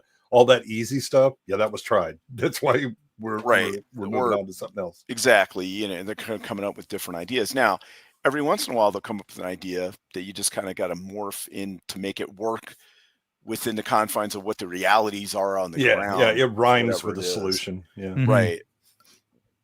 Which is, why there might be a regulation, but each local area can tailor that regulation to their specific needs for that location, right? There's a difference between being stationed at a base that's in the desert and one in the Arctic. So those kinds of things. Yeah, I mean, it's even like in this part of this scene of him arriving, getting accustomed to Tsava, where like I've never seen a lion before, so but I don't care. It's fine. That's after he pops it in the head with one shot. Yeah, it's like he's like, I've never seen a lion. Yeah. Right. And then the funny thing is that even though he's never seen one, he's read about them. And he's like, well, this is boring. I'm gonna go back to my tent. I was like, yeah, you'll be dead before you even get back to your tent. And Starling's like, okay, no, it's fine. I'm gonna stay in the tree here. It's like, upon further review, I've seen the wisdom of my. This guy was kind of like, I'll come help, but he really wasn't on board with this, kind of being a little bitch. Oh, my butt hurts. I'm sitting on this branch. This guy had low T. Yeah. He does try to on the train station, he does obviously try to run up there with a gun. He does get slashed in the jugular, of course. But it was really for the best. And I mean, he was trying to convert the entire continent to Christianity too. Apparently, he was, which is kind of like, oh yeah, kill the one white Christian guy. Yeah, thanks. Well, I mean, look at that hair. Come on. Yeah. He was going to be part of a scandal with a church at some point later in his career. Yeah, sure. It's kind of he's got the what is it? The broccoli fuckboy haircut going on. Yeah. Before it was popular. Now, before it was popular. Now he just needs a gold chain. Yeah. I think Starling was like, God, this guy's talking about giraffes only sleeping for 5 minutes of the day, and then hippos farting through their mouth. Like, this isn't impressive. I don't care about hunting lions with him. I'm gonna go back to my tent. It's like, yeah, you'll be dead before you get there, bud. Yeah, I think what it was is he was cool with coming out for the hunt, but then he just started to feel physical discomfort, and that wasn't cool. Yeah, it's like a lot of people. The idea of a thing is far more attractive than the reality. Right? Yeah. Yep. Yeah. I'm gonna go hunt. You understand it's hunting, not just killing. It's like Right, fishing, you know. Yeah, you we gotta don't call fishing. it fishing. We call it fishing. Or being on a And you're gonna be stakeout. uncomfortable, and you're gonna be walking for miles, and Yeah, it's like there's a difference between going fishing and then actually you catching the fish. yeah, catching. We call it fishing, not catching. Yep. Yeah. So, but they kill it, and it's like a huge celebration in town. It's like you did it with one shot. The doctor says, as it's being paraded through town on stick, and it's held tied between its legs, of course. Did they eat the lion? I was just thinking that. I was. I like, thought "These they were all like, sickos eat did that they lion." eat that lion? Like, Because there were probably some Yeah. people that'd be like, if I eat the heart, I will get the power of the lion. All that I kind of thought about that two ways. I'm like, maybe they thought if we eat the lion, if we eat the lion's testicles, then it will not harm us because we are ingesting its No, good it gives spirits. you fertility, maybe. Yeah, exactly. I'm wearing a pendant. It's a lion dick. Yeah, I didn't see any Chinese people around here, so no, probably Oh, not a yeah, lot they of would've shipped traditional that medicine. back Yeah, it home was like, and made hey, all get that kinds of penis. money. Let's take it back. We can make a lot Yep. of money. Exactly. Lion mane fur or something. Yeah, honestly, they kept the claws. Well, that lion The that they teeth, killed but- had a big mane. That'd be kind of cool, though. Sorry. But the teeth and the Yeah. The- oh yeah, the- they the- probably yeah, the grind it up into claws. powder and stuff and be like, "This will cure impotence," or something. I'd want one on a necklace. That would be kind of neat, though. Yeah. Yeah, I would have definitely worn it after that point. I've been like, okay, this ascot can go. I'm wearing fucking lion claws Yeah. now. Like, Well, this is Yeah. back Yeah. when all of that stuff was like, real fur and ivory and all that. Nobody cared where it came from or how they got it. Yeah, I've seen that in Chicago. Yeah. I mean, you could get, a genuine penguin crazy. leash. I mean, I don't know if it's a leash for a penguin or if it's made out of penguin, but you could get it. I didn't know that actually. The lions are stuffed in the Field Museum at Chicago. Yeah. Mhm. Yeah. Wow. Yep.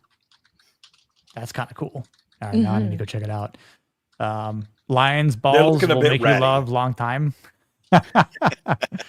Nice.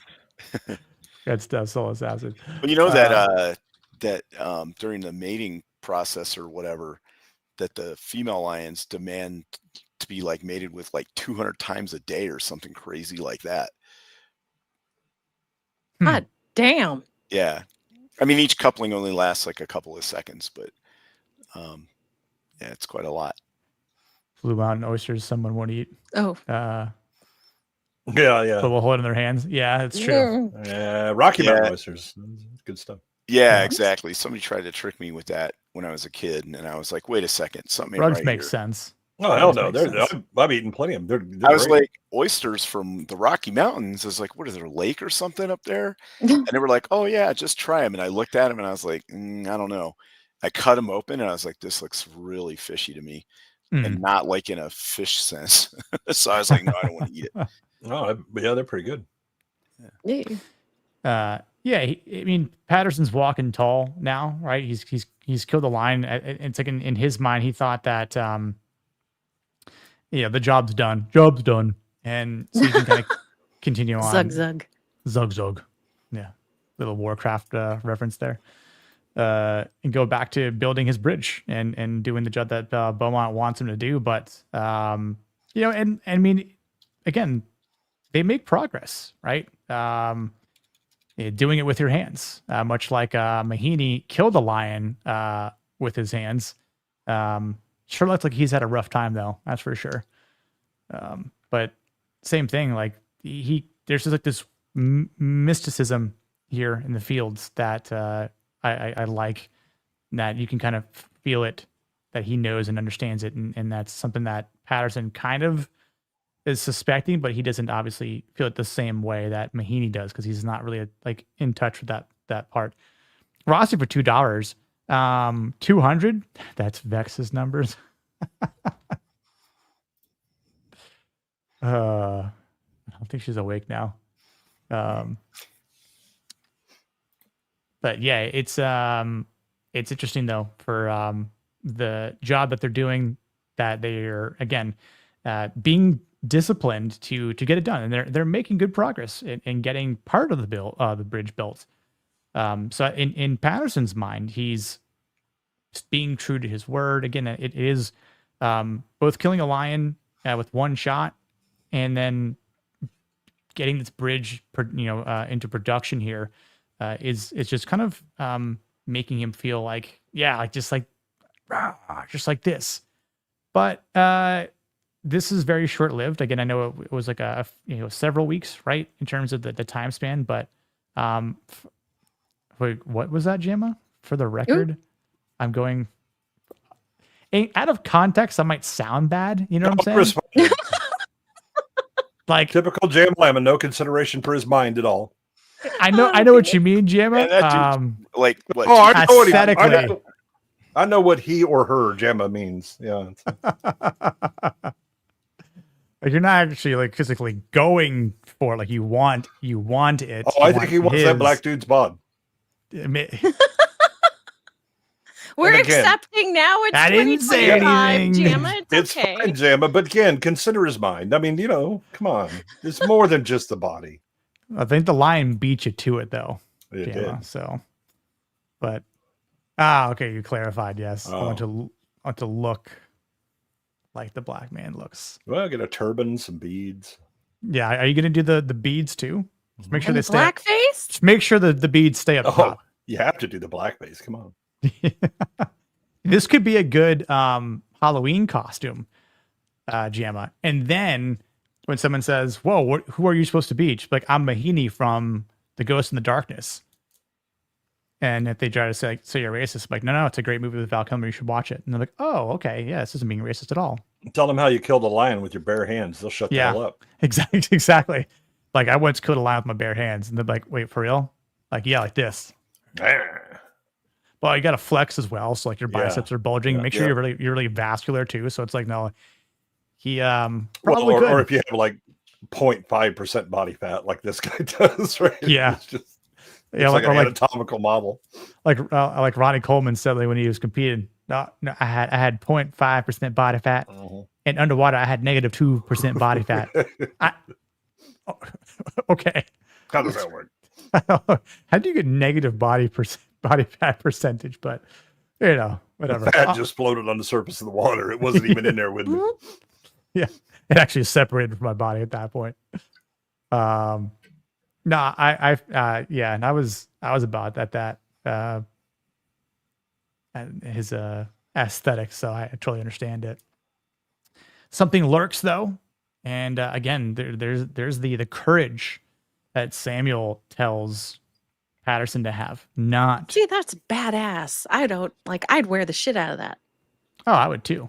Absolutely. So yeah, it is a matter of just being or having that reminder of what courage looks like, or what you had to face. Even though he didn't fear the lion at that point, but it's in the event that this happens again, understanding what you had to face and what if you didn't achieve your goal here, those things would be ripping your body to shreds, much like that happens to Starling here. So it is a very good reminder, not just like, hey, I went to Africa, got some souvenirs from something I shot. It's like, well, yeah, but also remind yourself that you almost died a couple times.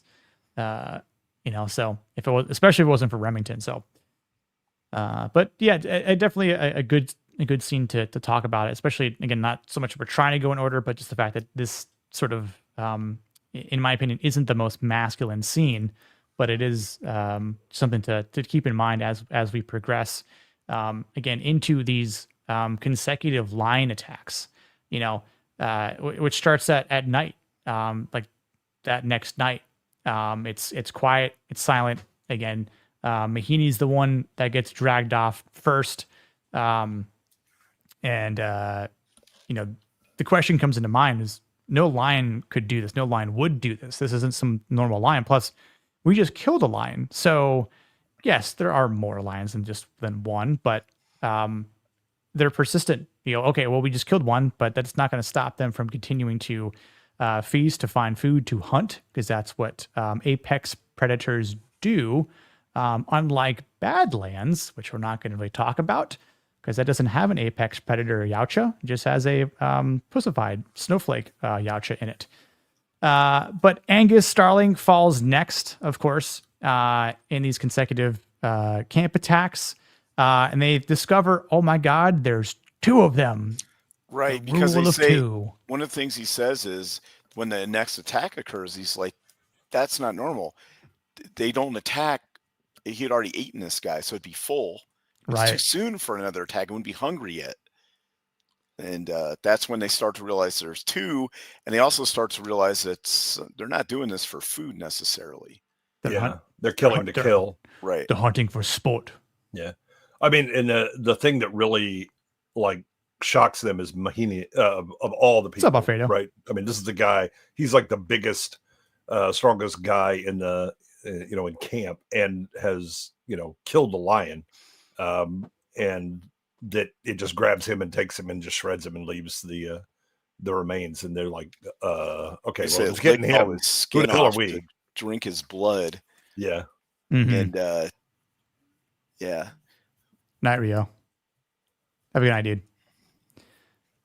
I think it was Draconis that hit you with the gifty. So good ABS Also, shot there, Draconis. I guess the lion's like the lean meat because he didn't have any fat on his bones. That's why they just drank the blood. Yeah. Yeah, they're in for that blood. Get that protein. Not quite vampires, obviously, but they just like that iron. Apparently, must be some salt. I know a lot of sodium. Some big cats, if they kill enough animals, they don't need to drink water. They just drink the blood. That's where they get all their hydration from. Quite interesting. Definitely not something I'd recommend for humans to do. So, plus it'd be really weird if you were into that sort of thing. But Billy Bob Thornton and who was it? Yeah, who was it that did it with him? His the wife with the big tits. For God's sake, Angelina Jolie. Angelina Jolie. Yeah. That's right. One of the carnivore diets is the lion diet, where you eat nothing but beef, lamb, bison. Yep. Ruminant meat, anything that has 4-chamber stomach, but that's it basically. Yeah. I've never done the lion diet. Not just wasn't up to I don't know, my liking. I'd rather also just I'm not into lamb. I don't like lamb. Yeah, obviously either. I'm not a like lamb or beef. I love bison, elk. But not a big lamb person. So it's like that's why I'll stick with chicken, turkey. I'll never give up eggs. So again, like a carnivore diet, absolutely. But not the lion diet. That's the aim for me. I don't. I'll do it as long as you pay for it. Yeah, it is pricey, especially if you want the good meats too. So, same thing. I'm not really into like liver. No, I don't like liver either. Like I don't like weird stuff like cow tongue and brains and oh god, eyes and cheek meat and all that kind of stuff, or tails and whatever. Well, all of that I'll eat. Maybe not swamp puppies. So much, but I've eaten some swamp puppies before. Kalika. What are swamp puppies? Gator. Oh, okay, like gator tail meat and stuff. Yeah, gator legs. Yeah, yeah. It's actually not terrible, especially if it's done cooked well. Right. It has like the consistency of tortoise, but it tastes like frog legs. Yeah. Yeah, I just don't like the texture of actual frog legs. Like the muscles are too smooth or something for me. It's kind of weird. Or maybe I just didn't get good ones. But I had them. I didn't eat before the stream. Beef, bacon, butter. You don't like frog legs, Sonny? No, I wouldn't even try to eat it. Oh no. Good, more for me. They come deep fried. They look like a little pair of pants. Yeah. Just imagine them to be something different. It's just cute now. Yeah. They with like flippers on. They like got flippers. Oh gosh. On the feet.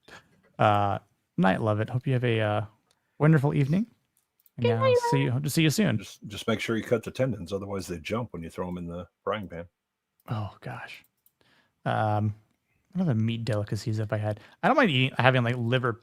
I know there are good things about eating liver. But you can take supplements at that point. Yeah. What about like octopus, like raw octopus? Yeah. Or anything? Yep. Calamari. Squid. But how about dried squid?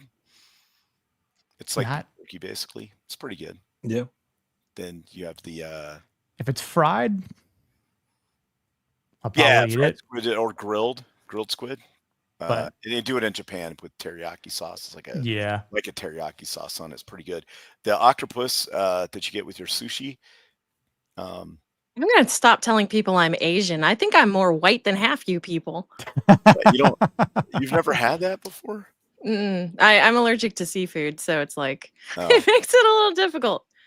Let's see what else. I mean, I've had like crayfish, crawfish, whatever you want to call it, lobster, crab legs. I don't think any of that stuff's really weird. risotto, man. Oh God. Fish eggs, like salmon roe or whatever. Can't eat salmon, unfortunately. Are you allergic to it or something? Yeah, it's the fatty acids that are in salmon. Okay.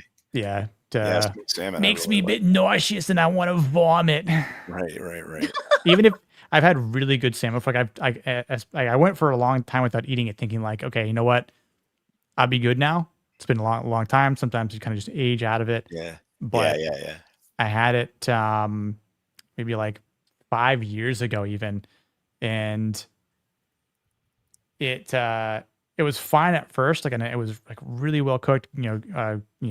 Got it from a great store here, and tasted wonderful. But about half hour later, just kind of sitting there, and I was at my desk at work, and I remember just going like, "Oh man, like this is not. I don't feel so good," And I had to go to the bathroom, and then I was like, "Yeah, I'm going home," because I just vomited all over the place. So, yeah, but it ran through you a different way. Yep. Yeah. I'd rather it came out So what kind of weird stuff have you ate, Sunny? Or what do you eat? Just like blocks of cheese or something? Or No, blocks of cheese. I like meat. I just had mac and cheese with hamburger in it. I like meat in my mouth. I know what I said. Okay, mac and cheese with. Have you? What about hamburger helper? I don't like hamburger helper. You don't? Do you like stuffing, stovetop? I do. Have I had rattlesnake before? I haven't. I don't think I've had any snake. I have. Yeah. I just don't think I've eaten anything exotic How about or turtle? No. even strange. No, I've never eaten a turtle. Turtle's What? good. How about ostrich? What about do you like green chilies and stuff? Like spicy food? Yeah, I'm Couple of fine with a places little here, bit yeah. of heat. Like green chili and quiche is really, really good. What about Yeah. oysters? Oysters? Yeah, No. oysters, clams. Oysters on the half shell? What's up, Netflix Florida? How you doing? No. Nutty. But no, I have not had oysters or clams or any of that. With being allergic to seafood, I'm terrified of like testing things out. Yeah. So if I eat shrimp, Nice, I get Rossi. the whole anaphylaxis thing. What so about like, lollipops? yeah, it's like it's really hard for me to say I would try stuff. Fried tarantula. What? I know I've had grasshoppers and I wouldn't mealworms like and all that. grasshoppers. I would eat tarantula, but I haven't had the I opportunity. don't. No grasshoppers. I don't want to Ostrich, eat guinea yeah. pig. I don't like or rabbits or anything. Ugh. What are you talking about? Rabbits. I'm gonna have a full Thanksgiving. I've been put off from rabbits because when I was stationed in England, all the rabbits around our base had rabbit syphilis, and they looked terrible. They had like sores on their eyes, and their fur was falling off. It was terrible. No. Well, that's why you wait till there's a good hard freeze for a week or two, and then you go hunting them. See, I thought this Same would be a thing good with, Thanksgiving-based movie. Yeah, exactly. I'll pass on that. But well, that's good to know that Cindy likes meat. I do. What about pineapple on pizza? No. No. Thank God. Smart woman. But Smart I woman. also tend to dip my pizza in ranch. Nope, there's nothing wrong with that. That's totally Like acceptable. the crust or like the whole pizza? The whole thing. whole? Yep. If it's pepperoni, it's the whole pizza. But if it's like my favorite pizza is like Alfredo with chicken, bacon, and spinach. And I only dip white the pizza? crust in. Yeah, I only dip the crust and ranch on that. I have used I've had like ranch with just the crust. One thing I do like is honey on the crust. I need to try that. Yeah, especially if you can find like a spicy honey too, that's really good. So Alfredo, chitlins has a strong smell when cooking it. Oh, yes. Liver ain't got that's shit another on thing I chitlins. will never eat just because the smell of it is terrible. Like, the important thing about chitlins is make sure it's an old black Southern woman that's cooking it. Otherwise, don't go near it. Yeah. Also, the same with what is it, collard greens or something? Somebody was like, you put a raw pecan in it, and it takes away the smell when you're cooking it. Really? Yeah. Nothing takes away the smell of cooking collard greens. I've What never you heard have to that do before is you with have to collard change greens. the water a few times while you're cooking it. Well, this person swore by it, and he was from Alabama. He was like, "What'd you do?" That's probably because he was nose blind from it because he was used to smelling the chitlins while it was cooking. I with the smelled collard. chitlins one time and was like, "No, thank you." Yeah, I've it had does school smell pizza like shit. before. I have had haggis though, Mm. and luckily, I was really drunk because we toasted Exactly, Waylon. haggis with some whiskey beforehand, and I had a couple of shots because a few people around me didn't want theirs, and then I ate the haggis, and it had a lot of Nice. spice in it. Mm-hmm. You cut it open. You don't really eat the stomach that it comes in. I guess if you're a savage, you can, but the rest of it inside was just like, it was like stuffing kind of with meat. Yeah. Kind of like a meatloaf almost. Yeah, it's just all like organ meats. Yeah. And yeah, collard greens are great. I agree. I've never had vinegar on collard greens, so that's really weird. Man, I sound more have you had white than I thought. you don't like seafood, so I was going to say fish and chips with the vinegar on it. Well, collard greens is like a cook it with a good beer and a little vinegar and some sugar. Yeah. Ooh, what about kimchi? Oh, I love kimchi. I do not like winter kimchi. That stuff is nasty because it's been in a. Before I answer, I wonder what Sydney has to say about kimchi. I smelled it once as a kid and never tried it. Yep, I'm with you. Yeah, I'll pass on it. Same. I've tried it a couple times. It's one of those things where I know it's very good for you, but every time I would give it a chance, I'm like, you know what? Feeling daring, I'm gonna try kimchi again. Nope. There's a reason why I don't like it. So I don't like kimchi. It's just like spicy sauerkraut. I love sauerkraut though, but yeah, sauerkraut it's got to be just right. There's a marinade that they base the I guess they're Korean spare ribs or something, where it's got the rib, but only like a little meat on one end, and the other piece is the rib, so you can kind of pick it up like a chicken leg. And I've had that where they have like the stuff they marinate the kimchi in, but it marinates the meat. That's really good, especially when you grill it. Yeah. I have to say, I like that we're talking about all these foods and eating all these foods as we're going through this scene. Well, you know, the lions just like are eating stuff. as like it's like the lions have just been attacking this village like constantly, and just eating people. Do you like curry, Sunny? I do like curry. There are no more, no less. There's a place in Kansas City that has amazing spicy curry. What is it? Oh crap! It had an Eiffel Tower on the thing. I don't remember what it was called. It was like it had pho in it for some reason, but they had a really good curry. Oh yeah, pho's good. I like Vietnamese food. Oh, isn't it pho? Is it pho? Yeah, it's pho. Yeah. Oh, okay. I call it pho though too. Yeah. Yay! I'm not alone. It depends who I'm around. If it's other people that are like, oh, it's pho, I was like, all right, yeah, we'll go have pho. But it's pho. I've had collard greens from a couple different places. I've had Ethiopian food. I've also had Somali food. Yeah. I've had Ethiopian. Both of them coffee. spicy. I do like Ethiopian coffee. I like Turkish coffee. Turkish Delight, like the OG stuff, is really good. You were sad when he died.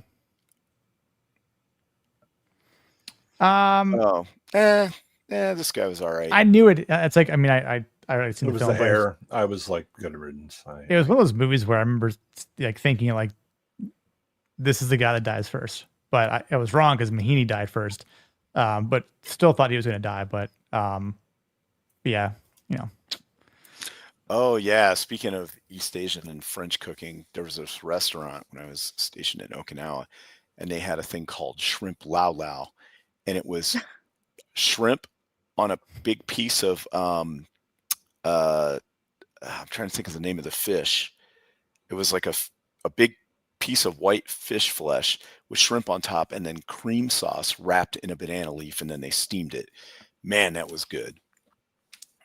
It was I think it was mahi fish. I like mahi. Yeah, with shrimp, but it was called shrimp lao. I don't know if that's an actual thing or something they made up themselves. But they also had a big pot of curry soup there that, as the night went on, the level would go down, so it would get thicker. So depending on when you went to the restaurant, the soup would be strong or weak. And they never cleaned that pot. They just kept putting more in it every year. Yeah, that's good. That's how good pho is made. That it's just okay. Whatever's left over, that's the base for throw more bones in it and let's go. Yeah, and they would just keep mixing new curry into it. It was like a big cast iron pot. So I did get a haircut, Nettie, on Friday night. That's a little beard trim. I'm letting it grow out because it is no shave November. Whatever this November nonsense is fucking stupid. It's for soy boys. Exactly. And it was like, no, November. Go get injected with testosterone. Stop being little soy boys. And stop acting like November is special for you. You ain't nothing any time of the year. no nut year for people like that. No, I thought it was NNN, nonstop nut November. Yeah, exactly. Yeah, exactly. Exactly. The triple N. N to the third power. Yeah. Had to get an elbow brace about 3 days in.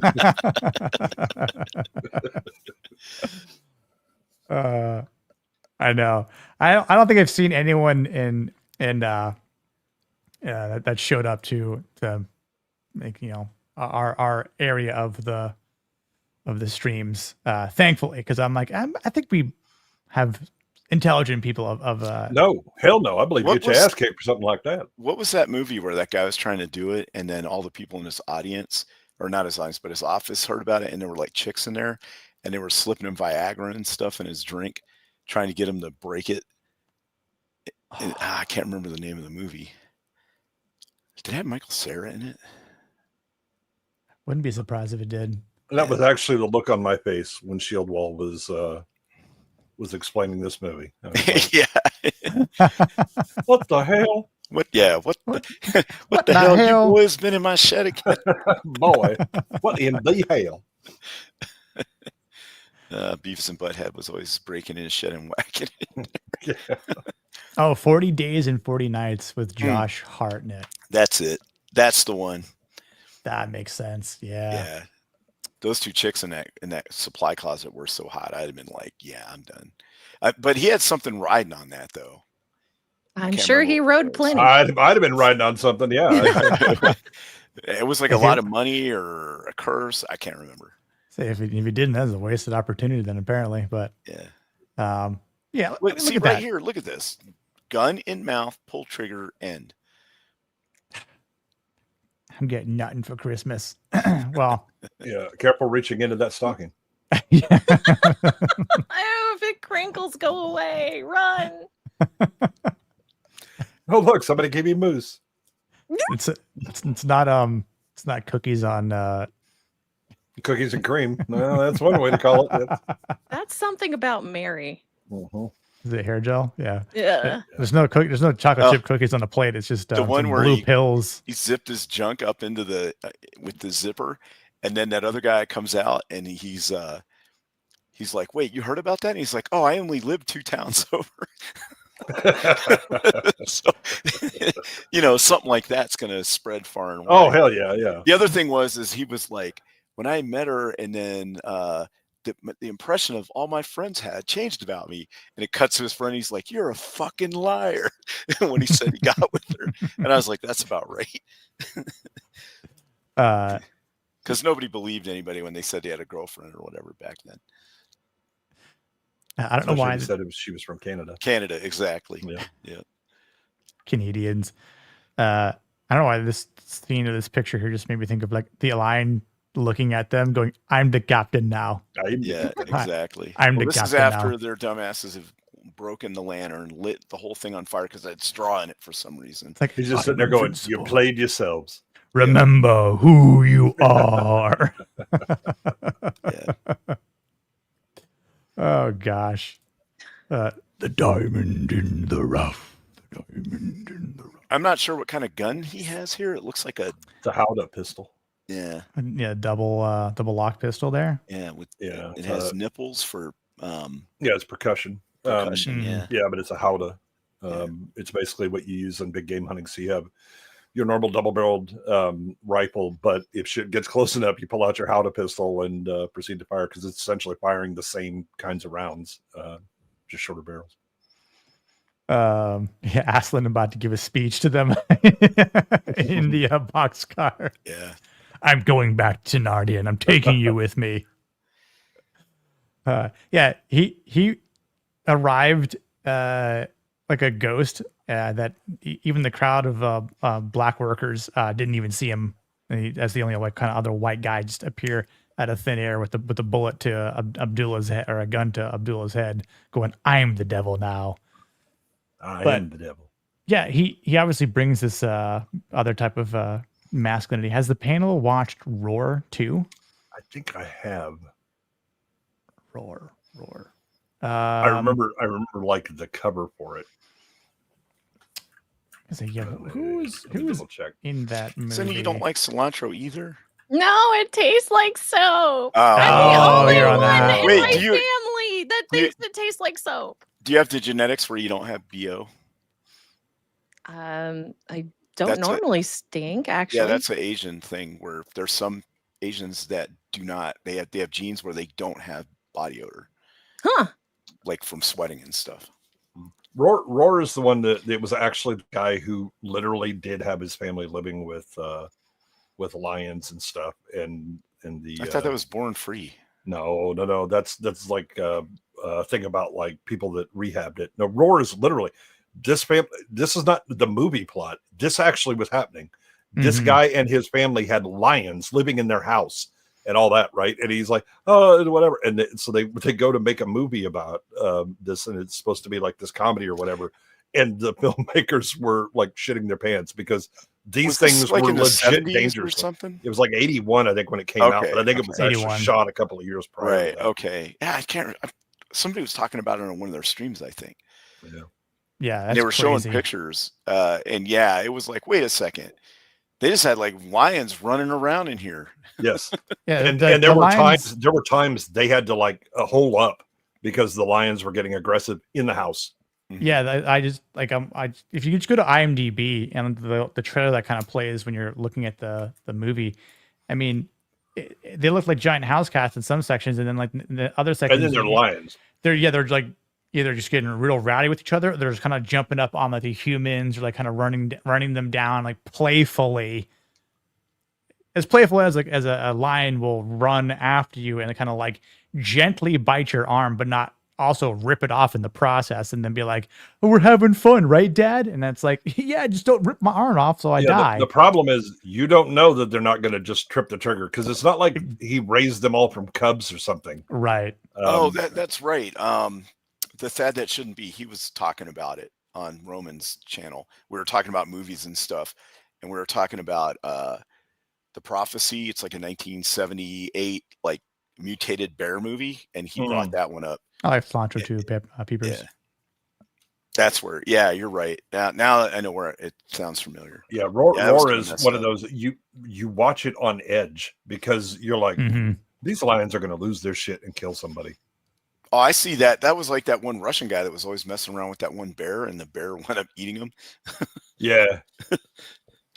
Yeah, I remember Zach talking about SAS Rogue Heroes. Definitely on the list. Could be something that could cover on a Monday night, potentially. There are other shows that we could also cover in a time span. Maybe next year. We'll see. But yeah, I don't remember seeing Roar, so I don't think I've actually seen it. I might have known of it, but yeah, I've never seen it. I don't think so. I'll add it to my list. 1981. Yeah. Not bad. Yeah, so we know that Remington does know Samuel, and we referenced this earlier. It's like, hey, you didn't tell me you knew him. It's like, well, you did not ask. You did not ask. Hey, these guys are pretty cool. The Maasai. Yeah, the Maasai. Yeah. It's like, oh, this dude like just made like a little whistle sound. They all just popped up from the grass. Like we're ready to rock and roll here. Like again, I think when he shows up at first, you're like, oh, this guy has a commanding presence, different type of masculinity, again, like that wild nature. But looks like he can actually also, give Patterson some different type of advice. Again, not to outrank him by any means, but it's like, in this collection of scenes here upon his arrival, he's like, hey, let's work together, right? Like you listen to me. I'm only going to be here for like 2 to 3 days. And by, you doing what I tell you to do, I'll be out of your hair, and then you can go on and continue your, build your bridge, because I'll have achieved, my goal, and then I'll be on my way. So cool. We're partners now. Right. But by the way, one thing that always stuck with me, after 9/11, there was a Maasai village that actually gave us cattle because they were sad to hear about it. Yeah. Huh. And we were like, okay, you keep them, because apparently we're not going to ship them over here or something like that. But they actually kept them. Those are ours. Huh. And I was like, fuck the French, man. I'm signed with the Maasai. Let's go. Yeah, Maasai's they don't sound like they'd raise the cattle white are flag. like the ultimate wealth. Yeah, 100%. Yeah, we don't want no stupid stinky cheese or like. Yeah. You guys can surrender somewhere else. I got the Maasai on my side. I'm good. Let's go. Exactly. There's a dog breed called Basenjis. They got curly tails. They kind of look like the Japanese dogs, but they're not. They're a little smaller. But they were used traditionally to hunt lions, to like track them and stuff. But not in this region. It was used by the Pygmies, the Mabuti tribe. See, I don't remember what. The reason I know about it is because my aunt had Basenjis, and they did lure coursing with them, where it's like this long rope that goes around these pulleys, and it has like a rag tied to it. And then you start it off, and the dogs will chase it, and they get points for like cutting the corners and staying with it and actually biting it and stuff. It's called lure coursing. But I just remembered that breed of dog was used in Africa to hunt lions. Well, that's gay. I mean, you just use a real lion, or you don't even bother. What's going on with that?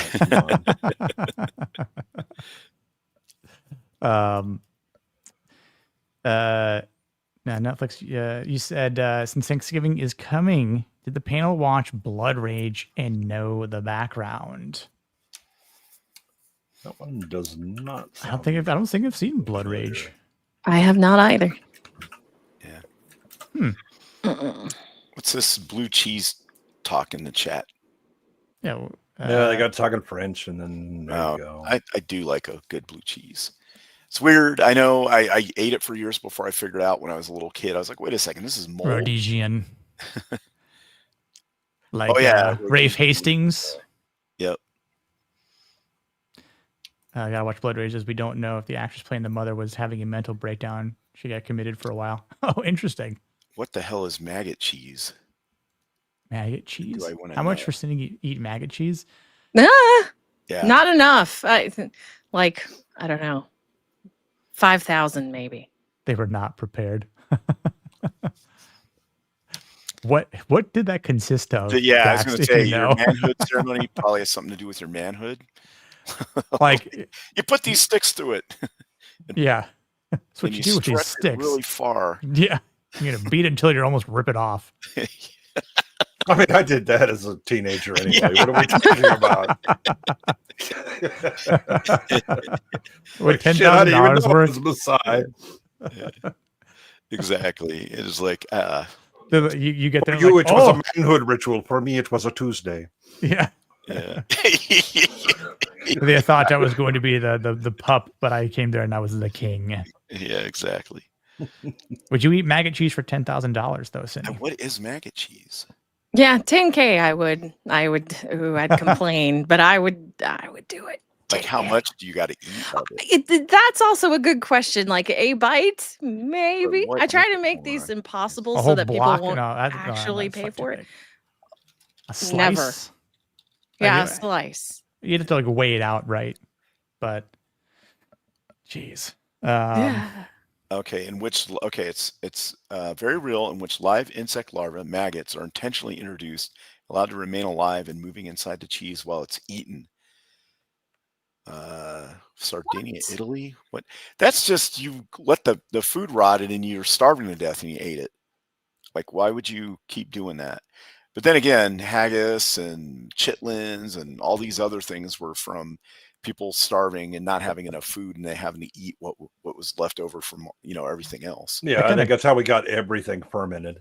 Yeah. Yep. That makes sense. Zach, I would be surprised if he didn't have Rhodesian Ridgebacks. Oh God, Zach, that's right. I do. Wait, they stretched a foreskin out on a log. Jesus. That is. What if you don't have any? You better find some. Like, guys, I don't know if I could really. I'd be like, come get it. It already climbed all the way up by my diaphragm. Try and find it. I might be omitted from this. Sorry. Yeah, exactly. I may have had a procedure done at birth that would preclude me from doing it. Yeah, through no fault of my own. Yeah, can I be super drunk before I eat maggot cheese? I don't think that's a good idea. I don't think you want to mix alcohol You could with just substitute the bat wing for it. Gotta eat your weird things to get your Asian cred back, Cindy. Nah, I'm white now. that. Yeah. She's like, nah, I've accepted. Actually, I've accepted it. It's fine. Cindy is not going to stretch her foreskin. I don't care how Asian you say it's going to make her. Oh goodness. Yeah, you'll have a face much like Bernard Hill does on this screen here. That's good to know. What? I'm not a lady boy, damn it. 500 and Nick will go shirtless for a stream. It is true. Yeah. Yeah. It is true. I am a man of my word, much like Patterson says he is. I will actually do that. I have no problem. Yeah. True story. Yeah. I will not make that face either. I might make that face. Yeah. Like, you serious? Okay. I'm serious too. You just be like, and that, He was already with Catherine Zeta-Jones at this point, right? I think so, yeah. Yeah. What year is this? 87? No, this is 90s something. No, it's 90s. 90s? Yeah, that's right.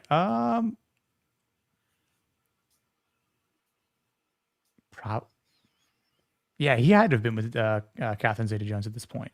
Yeah.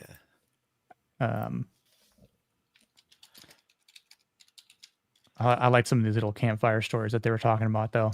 About him saying he had a mother, and then Samuel says, "I to think that you even had a mother to begin with is yeah, what's crazy. the matter? You don't believe me? No, I don't believe you had a mother. Until 99. Yeah, they didn't meet until 98.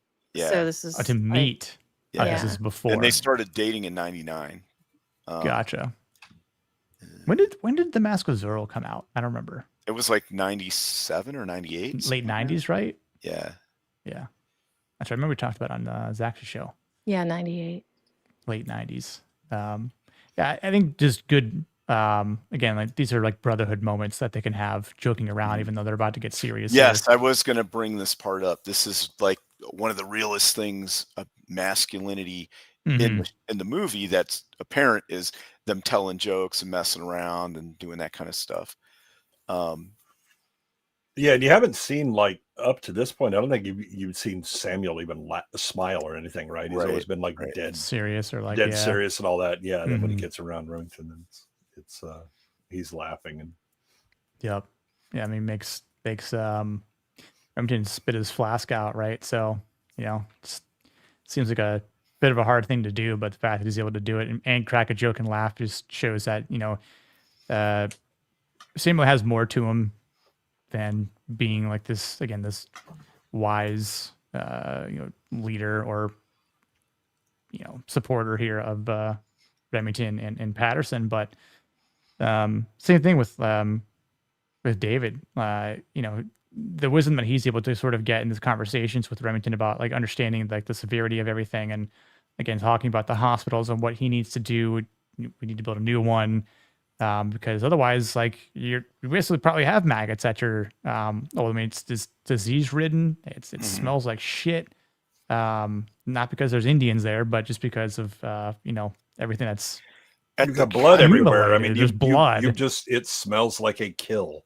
Yeah. Guess what? Predators are going to come checking that out. Yep. So he's got a lot of advice. Again, Remington is portraying that leadership role differently than Patterson, but again, that's the other type of wild masculinity that he's providing, and that is I'd say was missing and needed here in these scenes in the movie, or in that setting, I guess you could say too. Again, him leading this hunt, and also, having remember, he brings Samuel because Samuel's actually afraid of lions. Yeah, that's exactly. Yeah, we mentioned that earlier, right? And he's like, why does he bring you along? He's like, because I'm afraid of lions. Yeah. Because give you that nudge, right? Yep.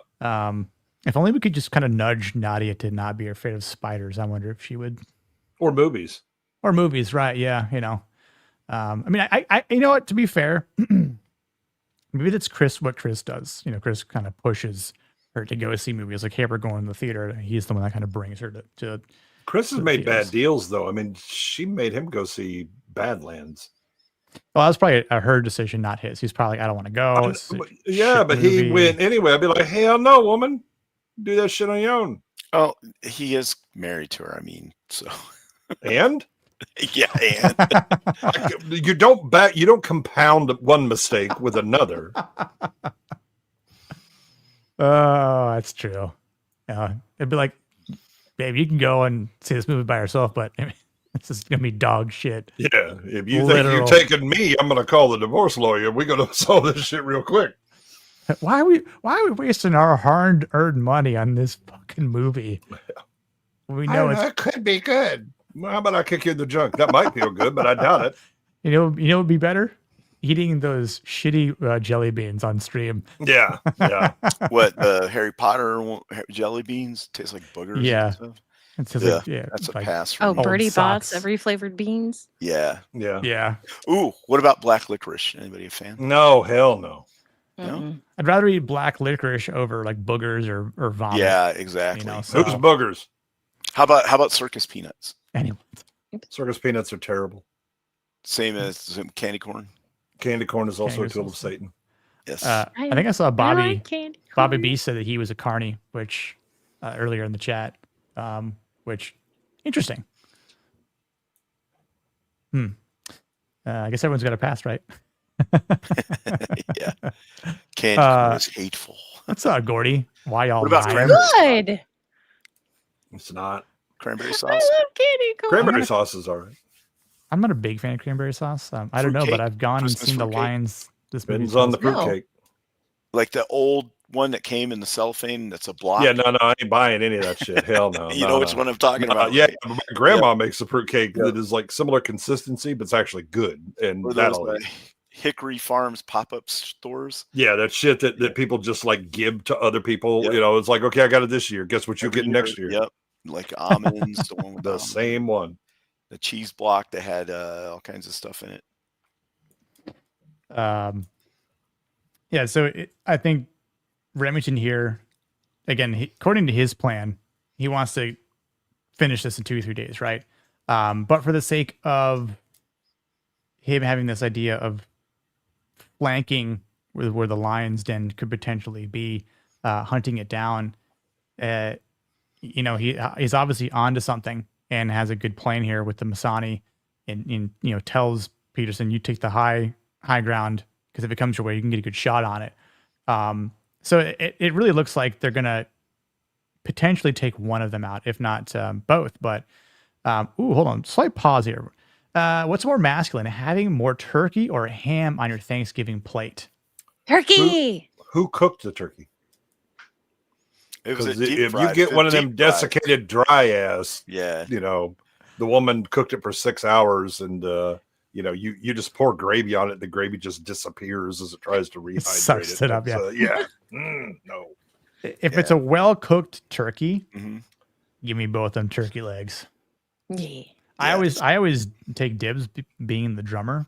I'm like, it's just a sacred rite of passage. I have to have them. You go right ahead. I'm going for the breasts like I always do. Yep. The breasts. I want the skin right off the back of the breast. That's crispy. Crispy skin, especially if it's been deep fried. Although I will a good. I like the oven other type of ham. turkey. Yeah. I like hams, but I'm all about the breast. True. I'd rather have both. Yeah. Yes. That's real masculine at that point. But the What do you ham mean? can't One have or the all other? that, No, I don't have to make that choice. it can't have all that candy glaze stuff all over it with the cherries and stuff. No. I don't mind And if the it's a little pineapple. sweet. Yeah, I don't mind if it's a little sweet. The pineapple's not bad, but you can overdo it. A good Yeah. bourbon glaze. Yeah. Yes, there you go. Yeah. Yeah. Nice little bourbon glaze. That's how I'm looking at that food on the table. Like, yeah, I'm about to eat me like 4 plates full, bulk up, and not eat for the next 3 days. Yep. And then you got the stuffing and gravy. Yep. Sweet potato casserole. Yep. Sweet potatoes. That's kind of how I look afterwards as this line is like, I just got a face full of food in my beard because I just couldn't stop eating. And maybe eating some pie. Ooh. Okay. Hot topic. Which kind of pie do we all like? What are our options? I do like a pumpkin pie for I Thanksgiving. gotta throw up a poll now on YouTube. No, hell no. Pumpkin pie. Hold on. Cherry pie is good. This is Apple pie is important. good. Blueberry pie is good. Key lime pie. Yeah, basically any of that. I can't think of a pie I don't like. I have to agree with Soul. Apple pie is really good. So is pumpkin. I don't like things that are overly sweet. So past that, it gets really rocky. Yeah, it also depends on where it's made as well. Yeah. Pecan. Okay, we got four choices, right? So apple. Waylon and I, pecan. Pecan.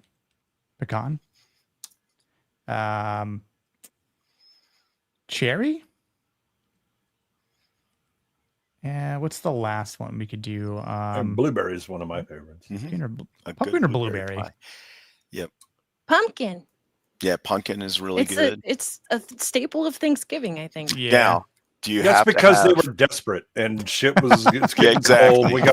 We gotta use some vegetables, try and make a pie. I don't know what I the agree. hell. It's like They did zucchini a pie. great job. Google Now- needs to enable a fifth option, not just 4. Come on now.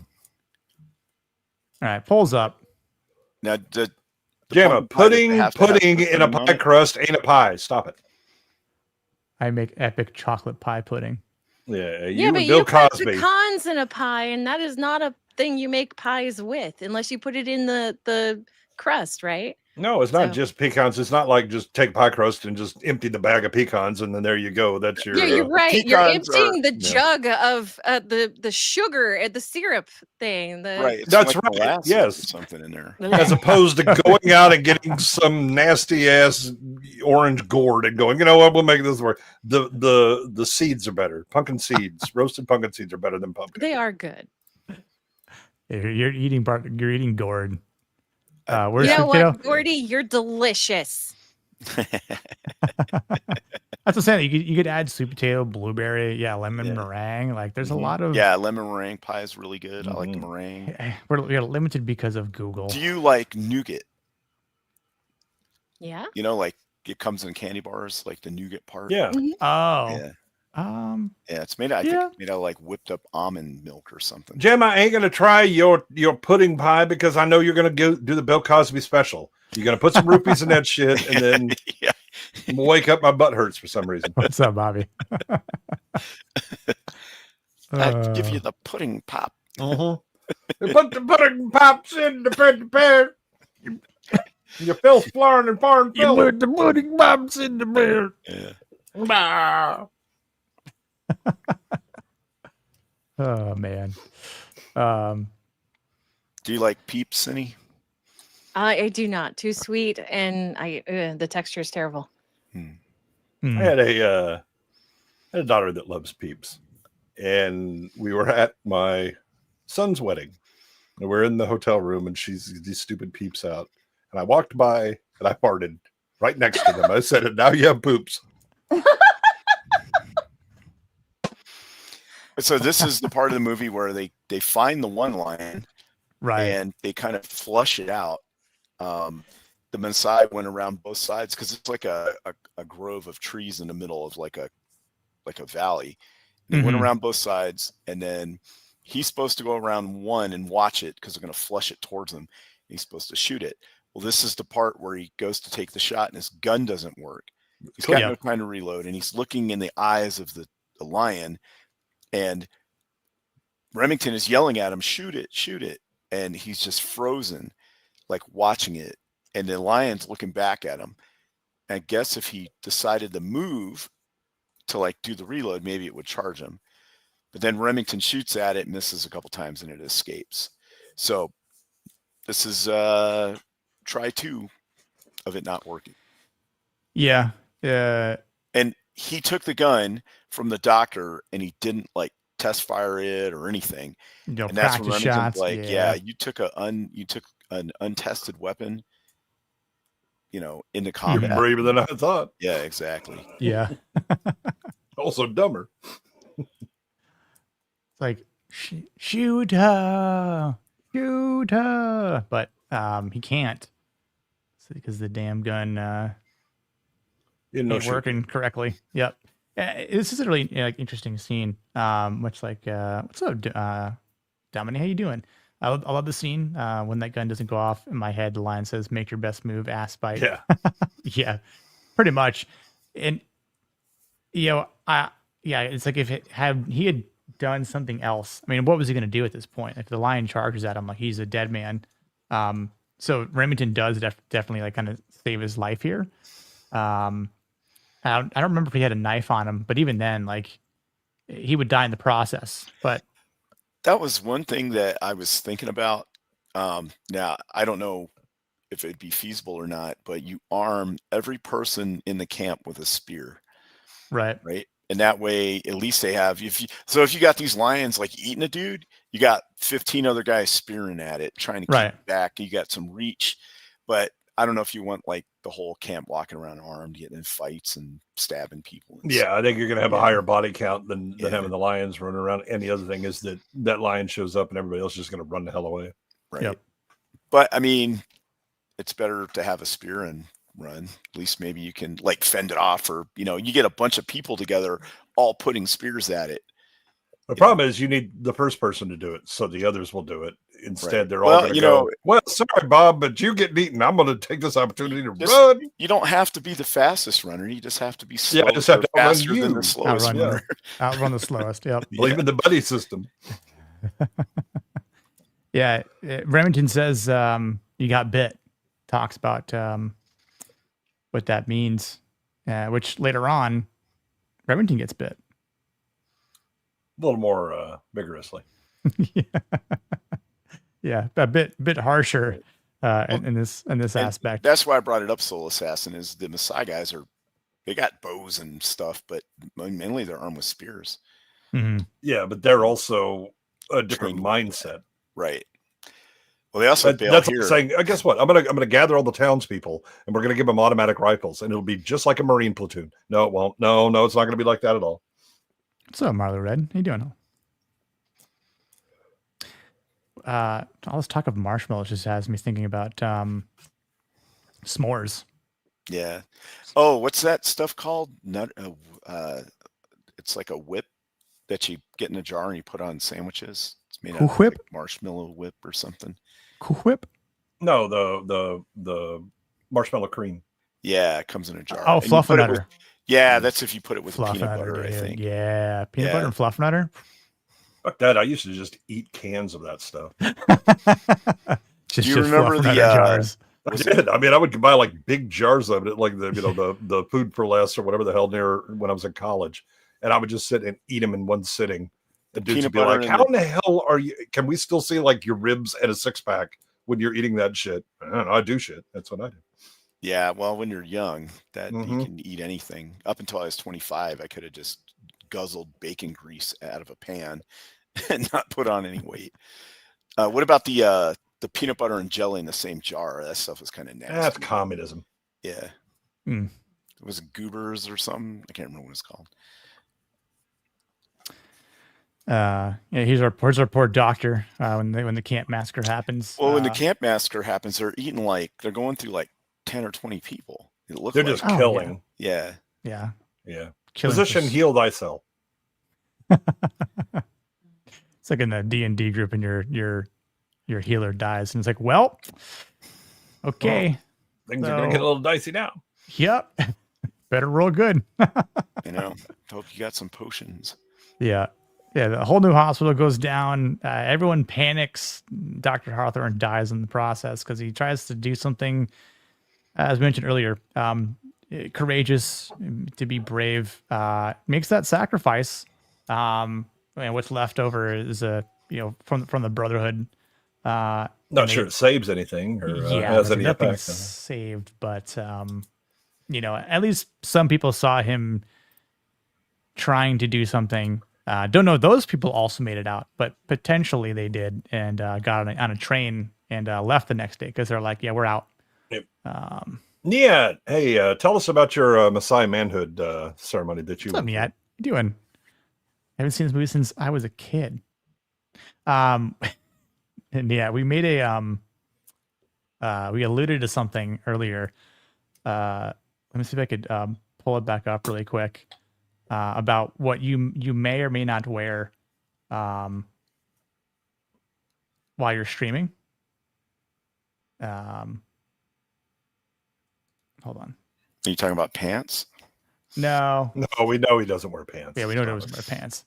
He actually does the Messiah manhood ceremony constantly while streaming. That's why he doesn't have the camera on. No. Why would you do that? Why would you whack it in front of your computer where you know there's a camera? Was it just put that little? Most cameras have that little thing you can put over it now. It's like a piece. Oh, has it been on the whole time? Yeah. Little DSP. So I have a standing desk. Nat, do you wear an ascot like Colonel John Peterson? We were saying if you might. Yeah, we think you dress mostly like that, but I insisted you have an ascot along with. I did see someone say no. This is more like the Little Platoon though. Yeah, he dresses like the Little Platoon sounds. Oh, yeah. Nia uses it. It's ruffles there. Yeah, you would have the ruffled sleeves, the ruffles, the cuffs. Yeah, the ruffled cuffs. Mm-hmm. All right, let me go back to the. Yeah, see, I knew it. Yeah, he said this is daily uniform, but he doesn't wear pants. Oh, there we go. Oh, that's settled. Just for accuracy purposes, of course, right? Yeah. Okay, so we were at the Camp Massacre. It's been a while since I watched this movie too, so I was definitely looking forward to, of course, covering it, just because it's a fun film. Definitely a bit underrated. Not a perfect film by any means. Definitely has its flaws, as we've also pointed out along the way. But it does have some good masculinity to it. So a silk cravat and a powdered wig.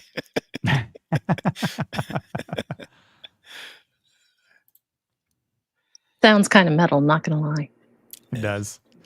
I'll get a hold on, wrong one I clicked on. A $5 super sticker from Film Comics Explained. Thank you, Nat. I appreciate it, man. Mic dropping pair. Mic dropping pair. Nice. Thank you so much, brother. I appreciate it. Let's see. I'll play this clip for you, Nat. Son of a bitch is dug in like an Alabama tick. You're hit. You're bleeding, man. I ain't got time to bleed. Oh. Okay. It's how Niat takes his channel. Yep. Niat actually understands that. He's been in Alabama. He was there last year, I believe. Yeah, I think I remember him saying that. Welcome to the Aussie lands where everything wants you dead. Yep. I wonder if they'll make a second movie about like this, but it's just filmed in Australia. I heard they found a new kind of bee or something there called the Lucifer beetle. Or I mean Lucifer bee? Yeah. Yeah. We talked about that in a chat, but both Goodwin and I said it's not as cool as the murder. the murder hornets that like remember you and will find you and hunt you down, and they will sting you, and they might kill you too. Hornets come up and go, I am the devil now. Yeah, I am the devil now. Remington? Nope. Just a Japanese murder hornet. It's fine. No, just murder hornet. Yeah. No, Mr. Murder Hornet. I find it interesting how both when the leadership and again the combined masculinity of both Remington and Peterson are pigeonholed themselves here in the hospital, the old hospital, and they just continue to throw a bunch of blood and cow heads, to fully attract and almost to foolproof this trap that they want to have set. So it's like, God, I don't even make this joke, but they've got a bullet with their name on it, a bullet with a name. I had to quote that song. I'm so sorry. If you know that song. Why are you gay? You are gay. But the fun thing is they're a little spooked because they obviously don't know where the ghost in the darkness is coming from, because you kind of have Peterson is a little trigger happy. He's kind of shooting through the roof, shooting through the gate or the doors with the lock on it. And you can see what's happening on the outside. And it's like, are they on the roof? Are they kind of just going on the perimeter here? Because obviously the ghosts in the darkness are smarter than both Remington and Patterson give them credit for. Yeah, that's the thing. Again, it's their understanding and experience, Remington's experience. It doesn't fit this situation, and it's really throwing him off because he's like, wait a minute, they should be doing, they're not. And then when they hear the attack elsewhere, it's like, oh shit. Mm-hmm. Yeah, and just when you think they might actually get to outsmart them here by letting you in through the front doors. Because party system, hey, we're ready to, blast him as soon as. So anyway, I started blasting, but not. I was just going to say that. I'm glad we all have the same thought in the process. But as soon as they have that in mind, it doesn't happen, and it goes completely south. Because again, sure, they might have the courage to face it head on, with both rifles, but they've got other plans. The Lions do, and they're already attacking the new hospital, because again, like this is the primal masculinity here. These are these creatures that are believed to be more than just lions, right? They're these some sort of like demon possessed, this mystic, idea that these lions aren't lions. They're killing and hunting for sports. Yeah, exactly. They're supernatural, right? So, I mean, they're bloodthirsty. They're just not, I'm going to take one and eat it and go, and the rest of you can stay. It's like, nope, and you're done, and you're done, And oh God, now that I think about it, I feel like Jurassic World just tried to copy off this movie. I think Jurassic World tried to copy off everything. With the Indominus Rex, it's like, it's just killing for sport, blah blah blah. Anyway, because it's crazy. Yeah. Anyway. This is a much better movie than Jurassic World. So, but yeah, like even if they can't shoot a lion that's stopped at a gate. Oh, well, we didn't say it's perfect. Well, if they would have held their hand up, then the lions would have stopped. And then probably a little clicker. Yeah. Yep. Yeah. No, I see you kind of like one of my eye. Yeah. But even Samuel is outsmarted here, and again, for him to have a better, maybe supernatural idea of this potentially happening, but he does have like this wherewithal to stop, again, Dr. Hawthorne here.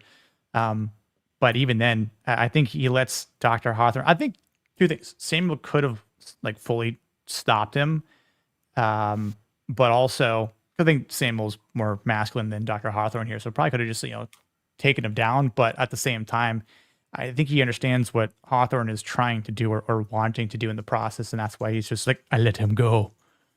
And you gotta let a man do what a man needs to do. That's part of it, right? Like knowing what needs to be done, even though if it's a bit of a suicide attempt. Yeah, like I mean, if you usurp another adult's, especially man's decision making, then you own the consequences of that. And I'm not sure that Samuel's quite ready to do that. He's like, all right, yeah, I'm not, because again, you're an adult, I'm an adult. The best I can do is advise or try and stop you to talk sense into you. But if you were committed to this, then I need to step the fuck off.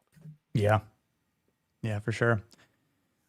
And as it's still being attacked, and I mean, you just see like the relentlessness from these creatures, and I did sort of build like a slide for them to talking about what the ghost in the darkness represented from the opposite side of this or what their masculinity sort of is comprised of, but it is completely different than everything else that we see here from Patterson, Samuel, Remington. So it's the most basic, the idea of territorialism, primal, that you don't let intruders go unchallenged, that threats are eliminated, the end, right? And violence.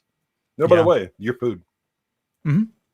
Yep. I eat you for breakfast, lunch, and dinner. I suspected that the two lions were actually brothers, and I looked it up, and they did genetic like fur testing off the stuffed ones they got in that museum, and they're biologically brothers. Oh wow. They might be half brothers though, so might explain why one was a little older than the other one, but they grew up together and learned to hunt together, is what the scientists are saying is why they were so effective, is that they weren't just like two random lions that were like, hey bro, what's up? Let's go hunting. They were raised together in the same pride. Yeah. Right. The same cohort is what they call it. And that's why because males usually will get kicked out of the pride until they come of age, and then they have to either find a new pride or take over one or something. Well, or they'll often join other males. Right. For a time. Yeah. That they'll roam around as like a big pack of males, but in order to get to a pride with females, they have to depose the old one there. And that's why they'll also, once they do that, they'll eat all the cubs. Yeah, they kill all the cubs. Yeah. Yeah. I mean, that makes sense because it's all about genetics, baby. Yeah, there's genetics, the chemistry that they have from hunting. I mean, they're so methodical about it.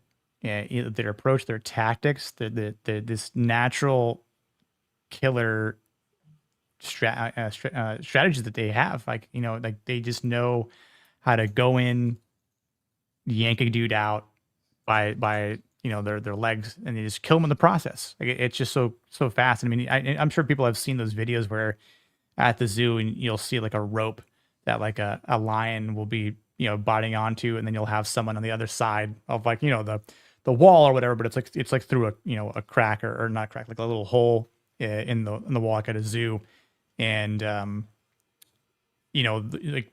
try to outpull like a tug of war with a lion. And even like bodybuilders, like strong men like that compete in strongman competitions can't outpull a lion in a tug of war. I mean, and that just goes to show you, like, again, you ain't 500 pounds of muscle. Right. It's like you might be 350, closer to 400 pounds in weight, and you might be able to lift a lot of weight, sure, right? I mean, shit, last Friday night I deadlifted 405 pounds. Especially for me, like that was amazing. Super happy, super proud, of myself. Meanwhile, to do a 100-pound chimp would toss you around like a rag doll. Right. Meanwhile, it's like, it's like, oh, could you beat a silverback gorilla? No, absolutely not. Again, you couldn't beat animals smaller than you. Because they're just try, but yeah, no. You can try, because what chimps, the first thing to do is bite your fucking nuts off. So that's what they do. They bite their groin, and then they go to town on you. According to this, the record breaking lion was 600 pounds, but their average is 500, 330 to 500. The Savo lion is 290 to 460 for East Africa. I mean, and that's even crazy though, because like if you're saying, let's say you have a lion that weighs 300 pounds, and I'm kind of curious as to some of these sort of videos that you've seen online that has a 300-pound lion trying to do a tug of war with a 350-pound strongman, right? And still losing. But it's right? also the leverage because it has 4 legs. True. Well, it's also again the biology, the Yeah. way the way the muscles are attached, the way the joints are set up, whatever. Like, Structure. they are made for power. Yep. We're not. Yep. We were actually designed to be on 4s because we're primates. We just happen to stand the hell up, which exposed all of our inner internal organs to easy attack and all that. But the difference is that we can do long duration running. But that ain't going to help you with a lion.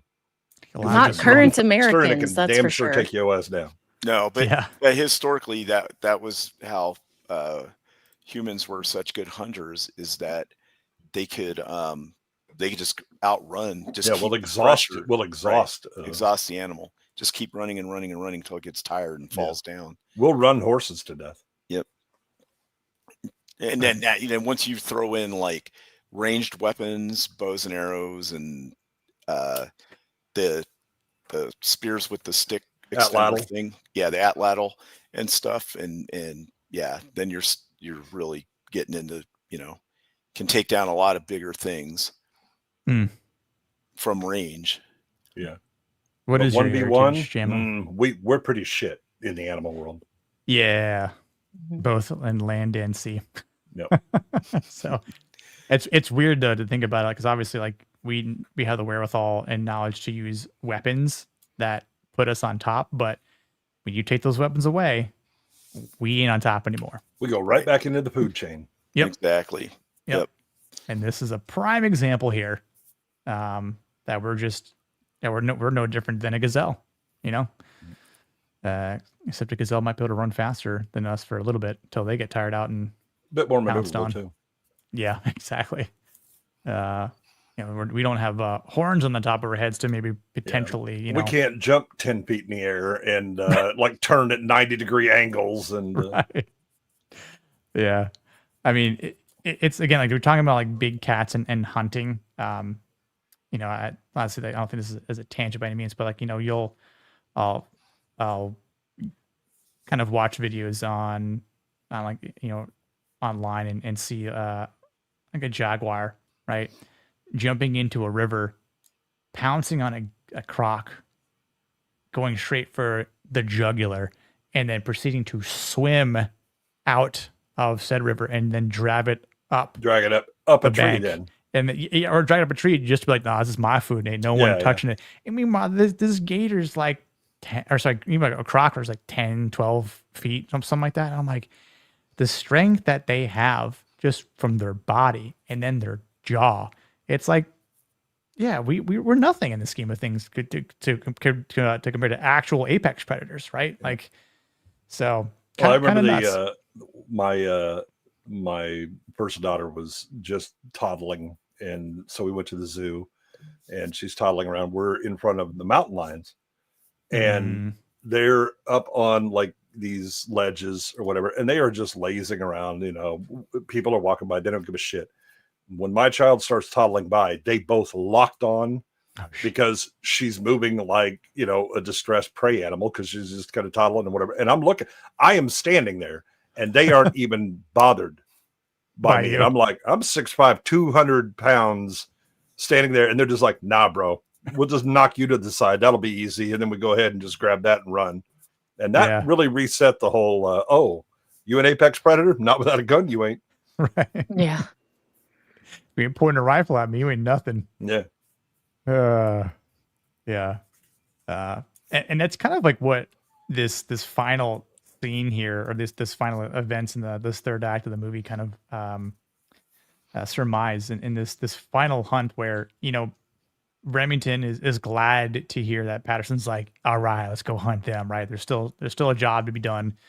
But the fact that they tracked their layer down only to find these ruins of bones is they're perturbed, because they're like, these aren't lions. Yeah, that's Remington, where he's like, lions don't do this. Right, exactly. Like, lions don't do this. What the crazy thing is they think they were only active for 6 to 9 months.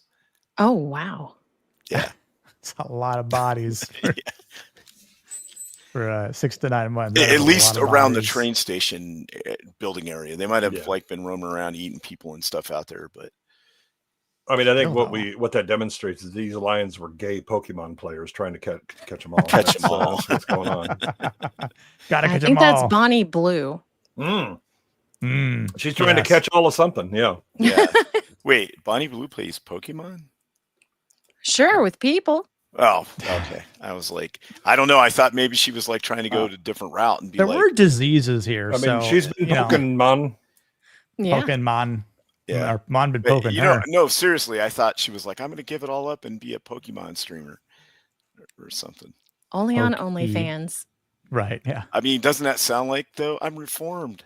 Yeah, that'll never Yeah. happen. You Yeah, definitely until she doesn't reformed get any that. attention or make any money, and then Right. no, I'm sorry, I went back to my true hoe Colin. It's kind of like her pile of bodies here, kind of reminiscent of her tallies, eh? Yeah, definitely. She's boned at least that many.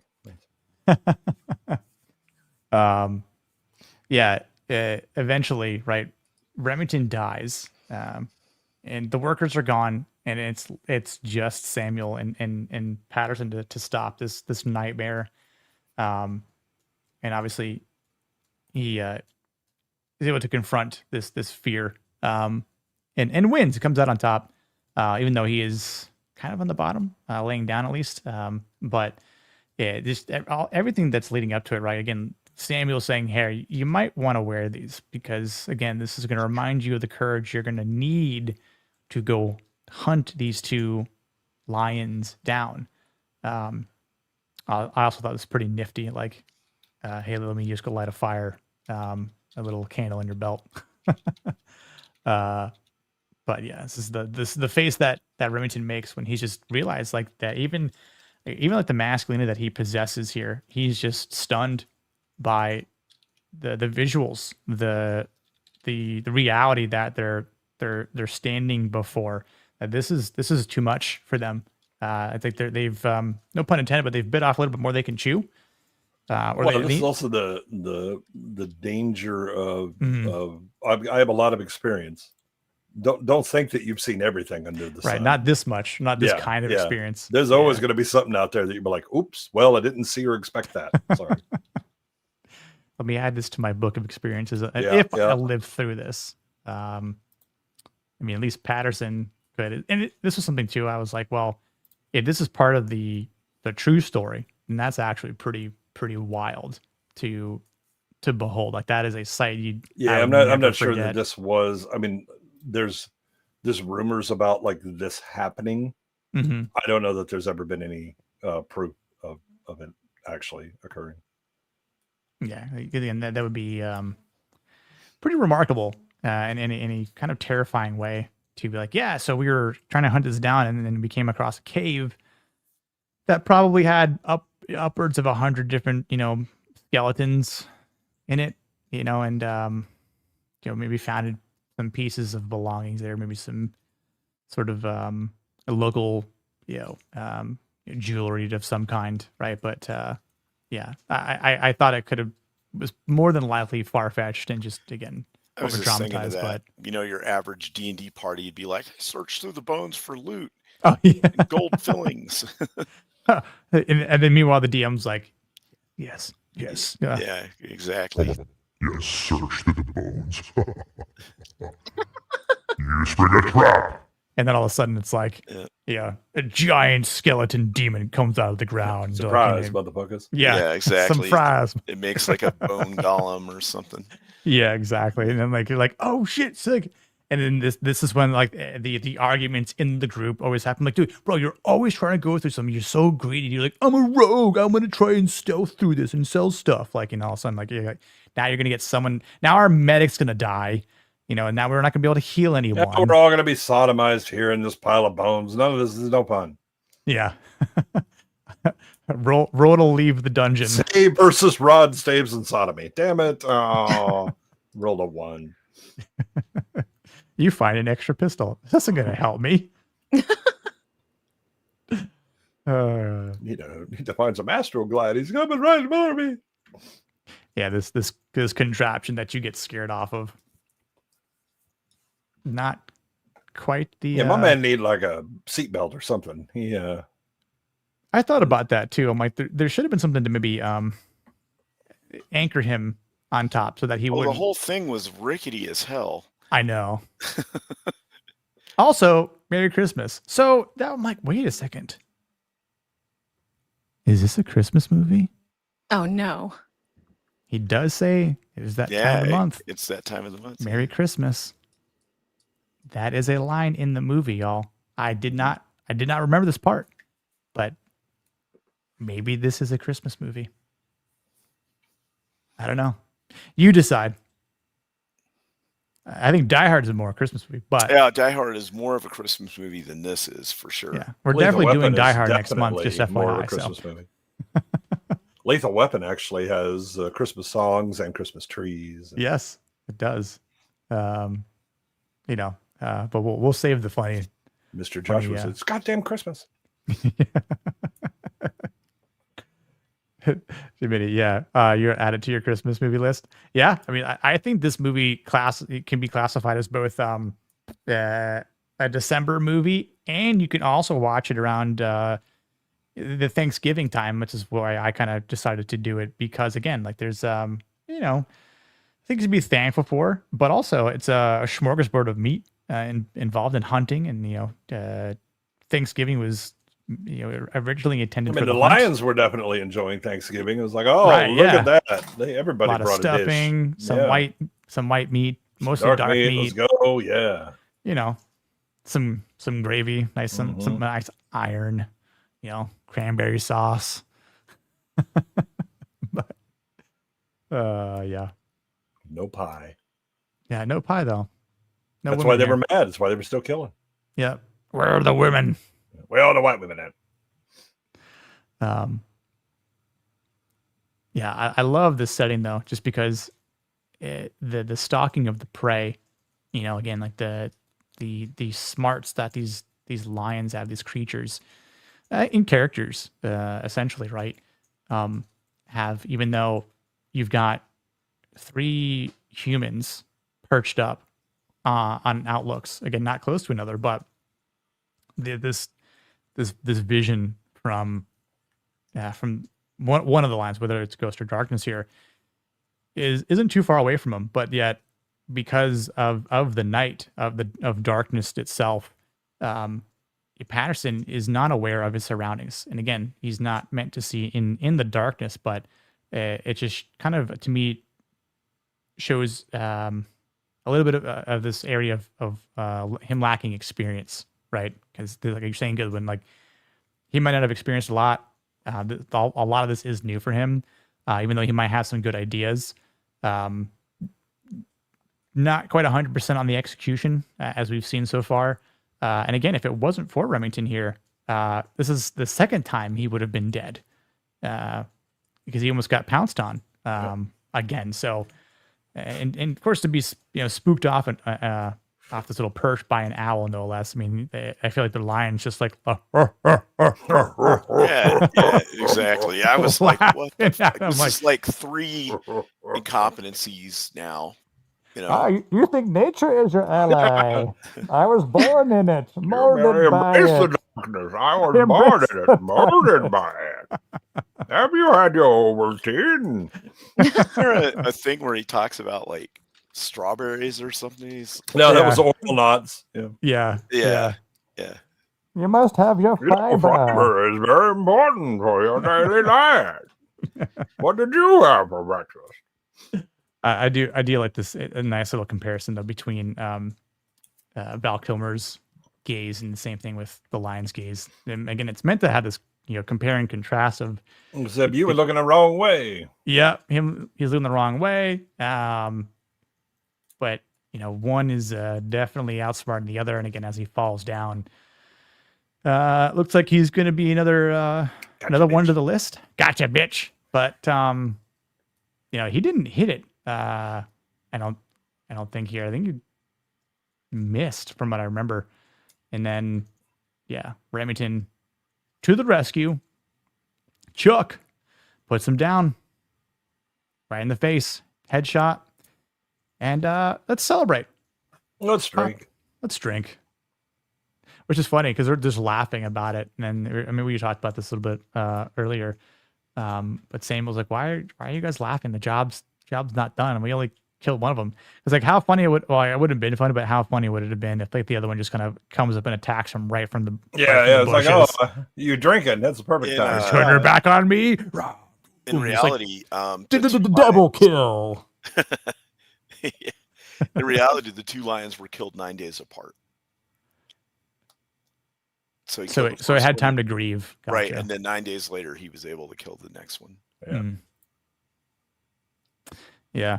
I also think it's kind of interesting how Patterson's having this dream of his wife and newborn son at the train station, right? And the lion just comes up and just yeets him. Yeah, she's wearing the white dress, and the baby's got the white christening dress. Yeah. I'm like, man, comes up. Yeah. It's like this pure symbolism of just being like, in white, and then all of a sudden this, demonic mighty lion red comes in mighty. Yeah, just Anna and the Apocalypse is a perfect Christmas movie. I don't know if I've ever seen that. I've never heard of it. Anna and the Apocalypse. Hold on. 2017 film. British Christmas zombie musical directed by John McPhail. From screenplay by Alan McDonald and Ryan McHenry.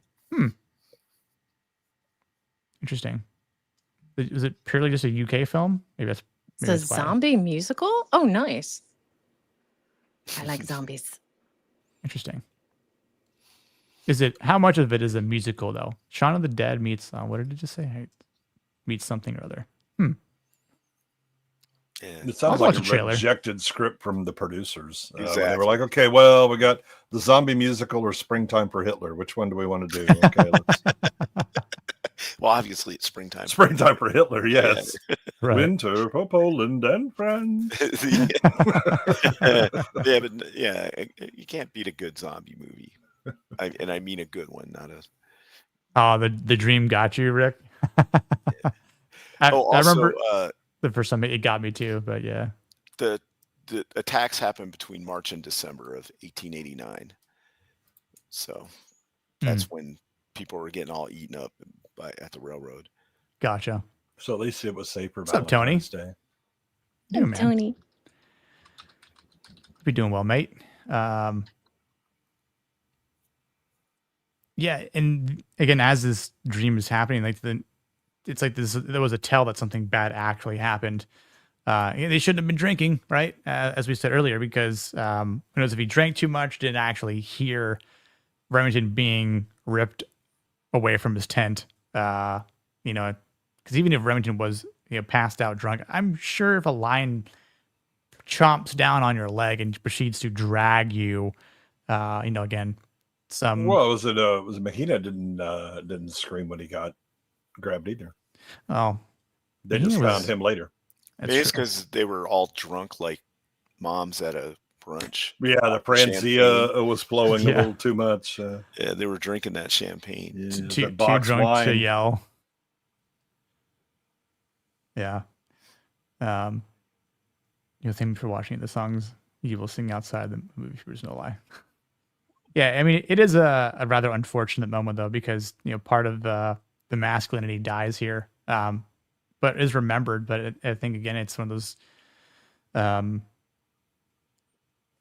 It's a reality that has set in for both Samuel and Patterson that the threat is still very, very real, and what's left of Remington isn't much except shredded meat. It's spread out on the grass pretty good. You can see everywhere. Yeah, the vultures will have nice time on leftovers though. So getting the worms will do okay. Maybe some maggots. Mm-hmm. Let's get my cheese. Yeah, maggot cheese. Maggot cheese. It's the circle of AJ.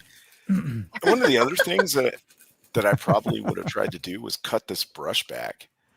Like I know, I'm like maybe at least so they can't hide in it or whatever. You gotta have something sharp, right? Like, did they have machetes back then in Yeah, they should have 1898? sickles and Something, like, right? yeah, a way to manually harvest it. Right.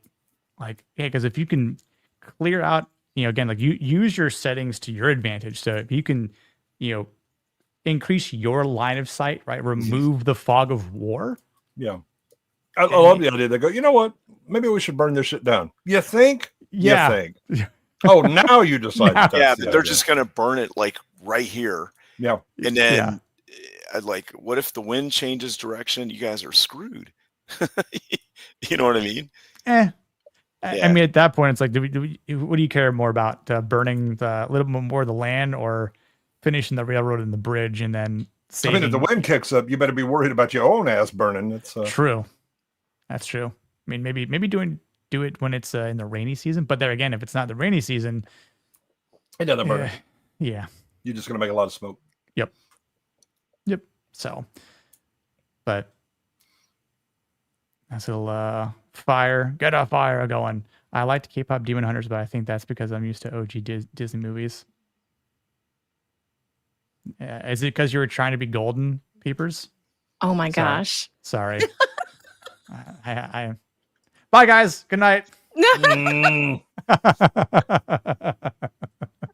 That's it. I'm leaving. Yep. Oh, look at that. Bye, guys. Actually walk around and stuff. Okay, I'm back.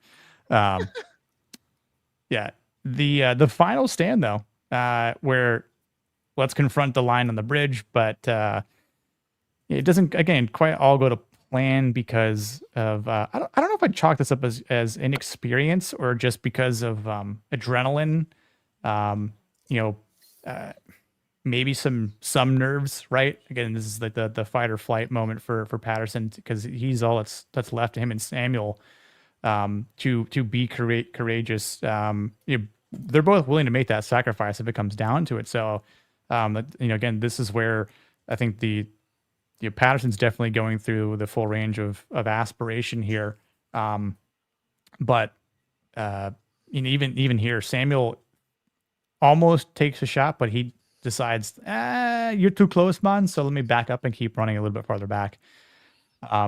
And get up a tree because again maybe that's a smart move is to get the high ground, much like Patterson does. Again, trying to think strategically here, but I mean this lion don't give a damn. That's a pretty badass look, I gotta say. Like, I'm coming for you. That's kind of the look I have if you wake me up when I'm sleeping or something. And be like, oh the fucker. I'm about to rip your ass out. Why'd you wake me up this early? Yeah. I'm gonna have to eat you now. Why are you taking my food? Why is my food running from me? I don't like this. Go ahead and run. You're just gonna die tired. Right, yeah. He's definitely got that surprise motherfucker. Yeah. Surprise. Right. Even like you clever. Oh, you could jump down. That's cool. I can just hop down, pounce down on my paws. Oh. You think trees will save you?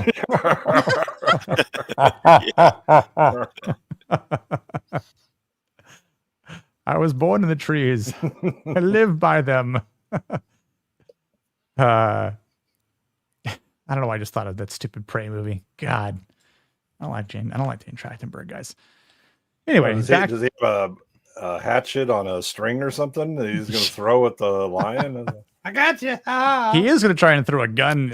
Doesn't quite catch you here. Yeah, though, right? but I mean, he doesn't have the same motivation because people told him he couldn't be a hunter. That's true. Yeah. No other reason not to. If he was fighting the patriarchy, then right, exactly. I caught that gun. Yep. Right. Exactly. Yeah, but because he's already a white man. Yeah. Not quite the same motivation, apparently. Well, if he's a white man, he shouldn't be dropping the gun so much. Exactly. But yeah, again, that lion's roar, definitely invoking fear. But again, it's the persistency that the resolve that he has, and is able to face this beast head on, even on his back, and still put it down. I mean, he comes hella close to getting that leg punctured, but I mean, again, this could have gone two different ways here. And thank God he wasn't using the doctor's gun, right? Yeah, just saying click isn't going to really dissuade anything. Yeah. I'm wondering, for the people that saw us for the first time, did you think that he was also bit here in this moment and he just didn't scream? One thing that Prey showed us was that if you tie a tether to a hatchet, it becomes a guided missile. That's yeah. true. Heat-seeking hatchets was something that Trachtenberg invented for primal-based movies, so. So I was doing it wrong is what you're saying. Mm-hmm. Yes. Ah, gotcha. Yeah. It could have been a good movie if the plot didn't suck. Yeah, it could have been a good movie if somebody else wrote it. Right. You know what I mean? Like Predator versus a Native American tribe would be cool. Yeah, well, but that's the when they said what the conceit was, I was like, oh, I can think of like some really cool ways that can work out. Guess what? They're not going to do any of those. And exactly. Boy, was that...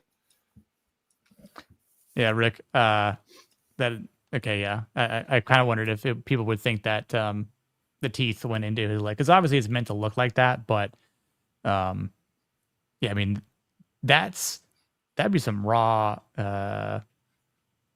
strength right there. To be like, I got a line biting into my quad, my thigh, and I'm just like so pumped with adrenaline that I almost died. I have not let out any sort of yell at that point, but shock is a hell of a thing. Shock, and adrenaline, where he was like, I'm fine. I mean, there've been plenty of people that have been shot multiple times and just kept walking, and then they're like, True. Dude, you got a problem. What? Oh. You're bleeding. I ain't got time to bleed. I ain't got time to bleed. Samuel's like, Patterson, you're bleeding. I ain't got time to bleed. I had the time to fix my ascot, though. Yes. Where is my ascot? At last, we lost it. Priorities. No. Can you use that ascot? Tie a nice little tie off my quad. No. Yeah, tie off my quad there so I don't bleed out. Yeah. Predator vs. Wishbone. What's up, Rex? But it takes place in the 1400s. It kind of reminds me maybe like Predator versus like Knights of the Round Table, Well, there's if you haven't seen the fan film on YouTube about the Crusaders versus the Predator, do that. Oh.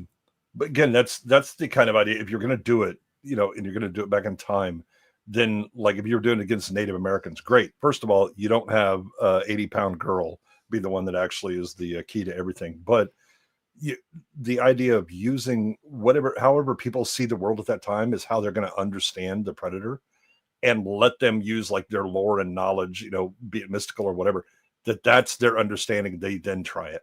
Mm-hmm. And it figures it out, right? Like, it's the, it hides, but it has the power and all that stuff. I don't know. It's the coyote, or it's the trickster or something like that, right? Now, what are the stories in our lore that match up with that? Okay, go do that. In the fan film, the Muslim it's a jinn, okay. and so that's how he sees it. Because again, it has these magical powers that it can disappear. All that shit matches up with what a jinn would do. Right. That makes sense. But that would require work and actual writing, and we can't have that kind of thing going on. Right. That's more like actual passion about or competence. Okay, yeah, and competent writing, of course, too. But correct passion with competent writing, we don't see that anymore, especially with beloved IPs. So stop hiring people from Bad Robot. Because Trachtenberg is from Bad Robot. Yep. The JJ effect. Mm-hmm.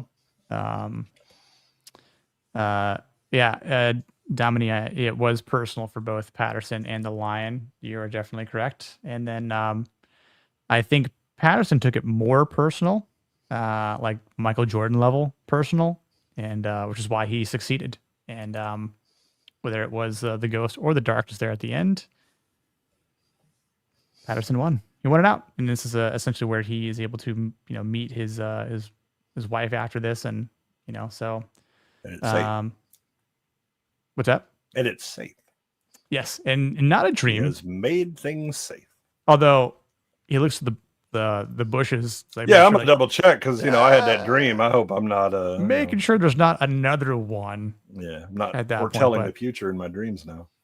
Yeah, I think you would have those kind of like a PTSD kind of thing from it, the whole deal. Oh yeah. Oh yeah, it's like it'd be like kind of like hugging her, like, oh, we're looking around still, like, yeah, no. Yeah. Just making sure, you are still dressed out in white. Not sure if that's just like, a bullseye on your back now, but hey. Would you mind mowing that grass over there, Bob? Just asking. Just go ahead and, Hey, I know all these workers just came back. So before we get back to the railroad and the bridge, let's get some size. We're cutting all this down. Yeah. Why? Bugs. Yeah. It looks tacky. Okay. I don't know. Look, the neighbors have been complaining. Look at our things yard, up here a bit. So, code enforcement. You want your lady clean and shaven, you do the same thing with the yard, okay? Exactly, yeah. Exactly. Hey. Although they probably don't know what that's like, unfortunately, but yes. Yeah. That still applies during this month. And that's essentially the end of the scenes here. But there's quite a few masculine themes. He took that personally. Yes. Masculine themes and reflections here. Just again, what we see throughout the movie. Again, like there's this civilization versus the primal masculinity with the ghost in the darkness. Mm-hmm. Fear is this masculine trial that multiple men in this movie have to face. The order of things does require courage, otherwise you die. It is very simple for a lot of these characters to have to go through that. Again, the beast and within, these are more than just lions, right? This is the primal instinct of I think you mentioned it, Goodwin, about territory that they keep to, right? Territoriality. Yeah, it's a rogue shark. Again, not quite the Jaws movie that they were hoping to achieve here, but again, like Patterson was able to confront this fear and master the darkness itself. No pun intended. Brotherhood obviously sticking together between Remington, even when Sterling was alive, Samuel, even Dr. Hawthorne. It was a part of it until he decided to, maybe make up for his past and sacrifice himself in the hope that he would do something brave and courageous. I don't even want to think about what that looked like in the 1890s. Oh man. Must not have been too bad, since it was like messing with one was the cure for insanity for women. Yeah. Yeah, I remember that. Yep, short dresses. Yep. Man, it's for the leggings and the long dresses, right? Yeah, obviously a lot of leadership in this movie as well, both from Patterson and of Remington as well. And there's a lot of legacy that has to happen. Especially from Patterson, right? And again, this is sort of based on true events. So without the over dramatization of things, of course, this is where the real life perspective is useful. But I agree. Yeah, it's a good movie. It has flaws, but enjoyable. So of the 5 scenes that we went over, which of these 5 do you think showed the truest form of masculinity? Whoever wants to go first, I'll open the floor up to you guys. Let's see. The truest masculine virtue. I would say the final hunt, because everything has gone so wrong and it would have been easy to give up. But he did it anyway. And ultimately faced down the final boss, if you will. I don't think his arrival was the thing. I mean, it was pretty masculine, but they had already had expectations since he was the boss that, he's in charge, that kind of thing. I think the first lion attack made him look the best because he popped the thing in the head and he was a hero.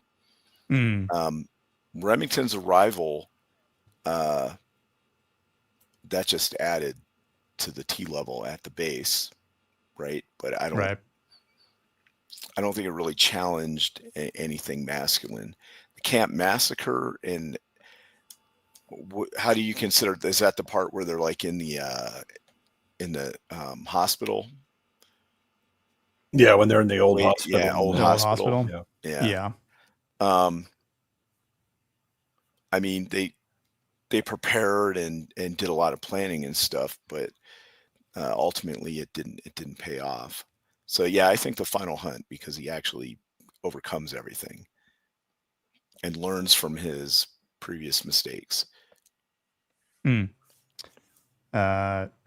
one, Arsenio. What do you think?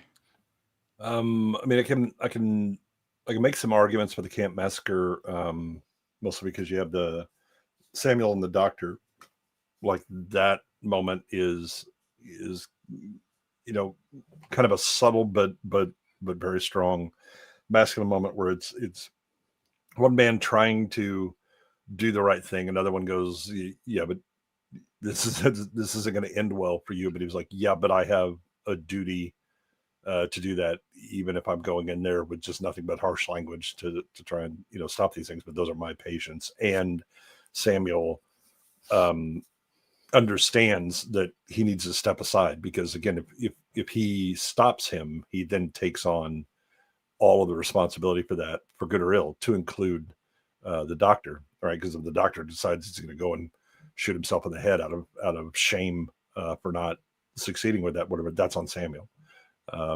So that's a strong moment. And then the recognition of, oh shit, we thought we understood this, we were wrong, and then pivoting to try and get to save it. I mean, that's the kind of thing you have to do, because again, plans are just invitations for reality to kick you in the nuts and show you how much you misunderstand what's going on. I think Remington's arrival is, there's a lot of brotherhood in that one, both with the Maasai, but also with Samuel and Remington, and the fact that also that Remington is willing to show that, look, the most dangerous thing here is me. So when the guys, it's the devil. No, I'm the devil here. And oh well, I guess I'll just go somewhere else now, right? Because somebody real showed up and was like, I mean, if you want to get crazy, let's go. And it kind of plays out. But I think the final hunt, it's probably, I mean, it's certainly like because you have the finale and all this stuff, but also he's forced into it because you've lost Remington. Now you have an additional motivation going on, but also that he is, I think that at me or long his mind? last. What? Okay. For some reason, I couldn't understand you for like the last sentence and a half. That's got to be on your end. Okay. I heard him just fine. Okay. Yeah, Sorry. Well, I mean, it could have been I suddenly started talking. Should I turn on my universal translator from Yes. Badlands so everyone can hear me in their own language? The thing is that I think it's that moment that Patterson realizes, because the men have left. They're, fuck this shit, I'm out. Remington is dead, and I think the full weight of the situation has hit him, and that's when it's like, all right, start a fire. Right, we're going to the extreme now. I finally have to recognize that you have to pull out all the stops to deal with this now. I think there's always kind of been this throughout most of the movie. There's a reserved, oh, we're in control, we understand. It was like, nah, this is a wild, opponent that you have. You're not in control. Until you really assert it, and part of that is you're gonna have to dominate nature. And as Wayland says, yeah, there's a bit of an imperialist message there. I mean, it's how do they defeat it? They burn down a whole lot of nature and just basically come on out and get on our terms, and then we'll take you out. But I think that's kind of what's required. And I think that's often the most masculine thing. I mean, we saw it with when we watched Predator. The recognition that the way that you thought the world was working was wrong. And the quicker you adapt and accept and then come up with a different strategy, the more likely you are to succeed. And just staying in the moment and being always aware of reality versus your preconceptions is a very masculine trait. Yeah. Well said. Sydney, what do you think? Considering I haven't seen the movie, like a bad friend, I accidentally forgot. And going off of everything that you guys have been talking about, I really do have to agree that the final hunt might be probably the truest masculine part, due to the fact that, they have so many limitations. And it's not just the firepower, but it's also the fact that they can barely see out there. They don't have anything really prepared from what it's sounding like. So I'd have to give it to the final part. The fact that he's able to get this far in the movie, circumvent all these unfortunate things, see all these dead people, and then still be like, you know what, I still have a job to do. I can do it, even if I'm going to get killed. I absolutely will make this last stand. And yeah, sounds like it's going to be the last part.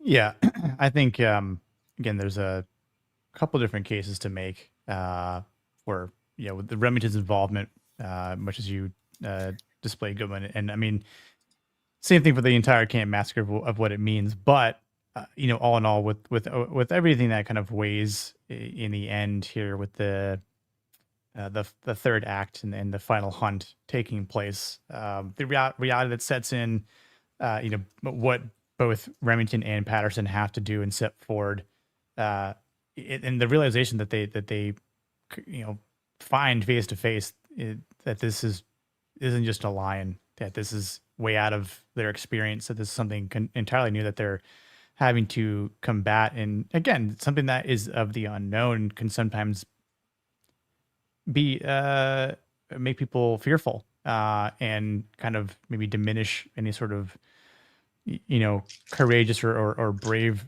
acts that they would otherwise try to do. But because they still do it, obviously they still perch up, and because it is their duty, right? And that's something that masculinity calls people to do, is like, it's because you have to do it. Like, you have to make this safe. Like, people are depending on you to do this. Granted, they were both hired by the same guy and Sir Beaumont, but even then, like, they've lost friends, they've lost workers, and then Patterson and Samuel lose a friend, a brother. Well, even again, who knows how long Samuel actually knew him, or obviously Patterson didn't know Remington that long, but he had heard of him. So there's that respect that he has. Again, just maybe knowing a little bit more about Remington if he had served in the Civil War, right? So he's seen some stuff, but even this is something kind of different. So I think when you're looking at which one might have more weight in the masculine traits and virtues, I mean, I'd still probably go with option 5, the final hunt. Again, not to say that the camp massacre or Remington's arrival and his plan, the leadership that he conveys. I am the captain now of Savo.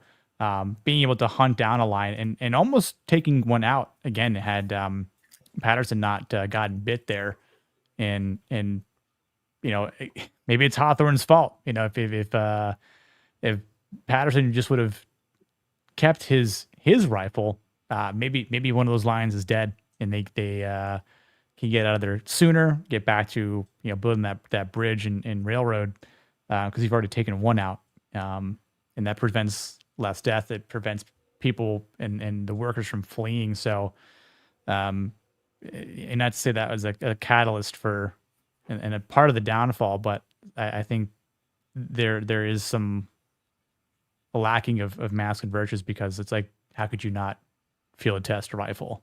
You should have done that. You should have known better. But I do think even Remington could have maybe scolded Patterson a bit more, but I think he has this sort of leadership, and isn't like, I'm just going to berate you for being a fuck up. Like, he was yelling, shoot, but those eyes must have said something to him. And again, he got scared off. But I think for the sake of what both of them realized at that point is that hey, sometimes you fail, but even if you do fail, you gotta keep going. You gotta make sure that you correct that wrong. And I mean, they both certainly do, right? I mean, Remington loses his own life in the process, but at least Patterson is able to shut this case, and the Ghost in the Darkness are no more. So campaign completed, and yeah. I think Remington actually handles the bringing the untested rifle situation pretty well, because again, it's like well, I would reprimand you, but I'm pretty sure that load in your shorts says that you understand the mistake you made, right? And so instead, it's like, I'm saying, you came out here with an untested rifle, braver than I thought, right? You know, but that's telling him the mistake he made, right? You know, that you should always prepare, but not in an asshole way, because I'm sure you're busy kicking yourself in the nuts right now. Yeah. I kind of want to read up on the real story and see if any of that kind of stuff happened, because most of this is fictionalized. I mean, I buy that they were running around trying to find these lions and they couldn't, and they were eating people and stuff, but the whole, just that much stuff going wrong is why they couldn't get anything done. Like I'm pretty sure that final hunt, there wasn't like a lion trying to climb up through that thing. He probably just stood up there and shot it. Yeah. Yeah, I think the big thing is, like, I know, if I remember right, like his initial attempts are like to build like Indian tiger traps and things like that, and none of it works. And so eventually it's just a matter of both learning and understanding how the lions behave, and also him getting familiar with the area. And then my understanding was Patterson did all the killing himself. Yeah. There's no Remington that shows up. So before, I guess we're at the end, but before we call it, we have to go through two more quick questions. Number one, let's figure out what we're going to end the pie poll and see what Thanksgiving pie won. And it looks like apple pie won it out with 38%. Then Gourd's pumpkin pie made it out with 31, and pecan pie was 19, and cherry was 12. Out of those four, of course. Cherry is more of a summer pie, I think. Yeah, I feel that. Yeah. End of summer. But I also feel key lime is also a summer pie. It is. Not Definitely it's definitely a summer, hot spring weather pie. kind of Yeah. thing. Yeah. Because you have to refrigerate it. Yep. To get it to like set or whatever. Yeah, I feel like you could replace cherry with like sweet potato pie. So lastly, before we go around, do we want to give a quick score for the masculinity rating for this movie? For the masculinity rating, or just our rating of the movie? Masculinity rating. Masculinity. Okay. Yeah. I'm going to give it a 7 out of 10. Okay. I mean, it's pretty masculine, but no one's punching holes through people's chests. No one's dropping 400-pound logs on a alien species. They're not ripping guys' arms off and beating them. Nobody's offering a red man pouch to anybody. Exactly. Right. No one's and doing. There wasn't a whole bunch of like topless chicks running around in the movie either. So no one's facing off with another gunman while he's dying of a disease in the forest, right? Yeah. or doing squat splits and punching another guy in the testicles. Yep, exactly. But wasn't any of that. Okay, Rex, what kind of serial killer makes key lime pie for Thanksgiving? The kind I want to hang out with. This is a Badlands joke. Just kidding. Good one. What are you going to give this rating wise? I think I'm probably leaning towards like a 6, maybe a 6.5. There's certainly masculine moments in it, and there's an arc, but I don't know that like it. I don't think it's as much like an arc of masculinity as it is just a knowledge gap and competency gap that has to be filled. for this because Patterson kind of shows up with the right mindset and the right traits. It's just a matter of having him accept the situation, and it's really through no fault of his own that the situation gets to the point that he does accept it. Now, kudos to him for accepting it, but he's kind of, his hand is kind of forced. So I think this is it's a good demonstration of men that are already kind of where they're at, and then put into this situation where they're dealing with something that is outside of their experience, but not totally outside. It's kind of a step beyond what they're used to, not an entirely different world that they're dealing with. So I think and every one of them is kind of a bit flawed or missing some components of masculinity. For one is strong in one area, one is a little weak. So they're more of a complementary team of people that represent the entirety of masculinity. But I don't think there's a huge masculine character arc. So I'm kind of stuck with a 6, I think. Yeah, I was basically at a 7, but again, I don't know if I'd go any higher than that. There are some things I appreciate from the masculine traits that some of these characters have, but again, like, there's something that's super outstanding, again, compared to some other movies that we've done so far, especially this year. I don't think that. I know that the arc that Patterson goes through is, definitely goes through affirmation and inspiration and aspiration. But again, I'd even maybe wager that, again, he kind of gets pushed and nudged to those circumstances instead of kind of maybe facing them head on. But, I'd say it's a bit of a tie between who's the most masculine character between him and Remington. Just again for the movie, not, Remington's not real in real life, but I think to have a better fleshed out masculine movie in this setting, there's definitely some qualities that I would have liked to have seen, from the main characters. And again, not to say that some of the supporting characters don't do a good job, but again, I think it's just, again, maybe just the overall setting and plot that this movie possesses. And while I like the movie, and it does have good points on a masculine basis, there's not a lot of scenes overall. It's where I was like, man, I'm gonna have to kind of compile some of these attack scenes together. And it could just because of the way the movie itself is structured. While it's not that long, but at the same time has some pacing issues and some of the things that are kind of I needed to kind of clump together to make it feel like there are multiple masculine scenes worth talking about, because again, some of the characters don't last long, so you're not left with these characters that kind of fully compel an extended arc of masculinities. And again, I don't think there's anything wrong with what we did get, but I just don't think it has a lot of weight with Patterson and Remington. Yeah. Who's the leader of the work crews? Is it Salah? Abdullah.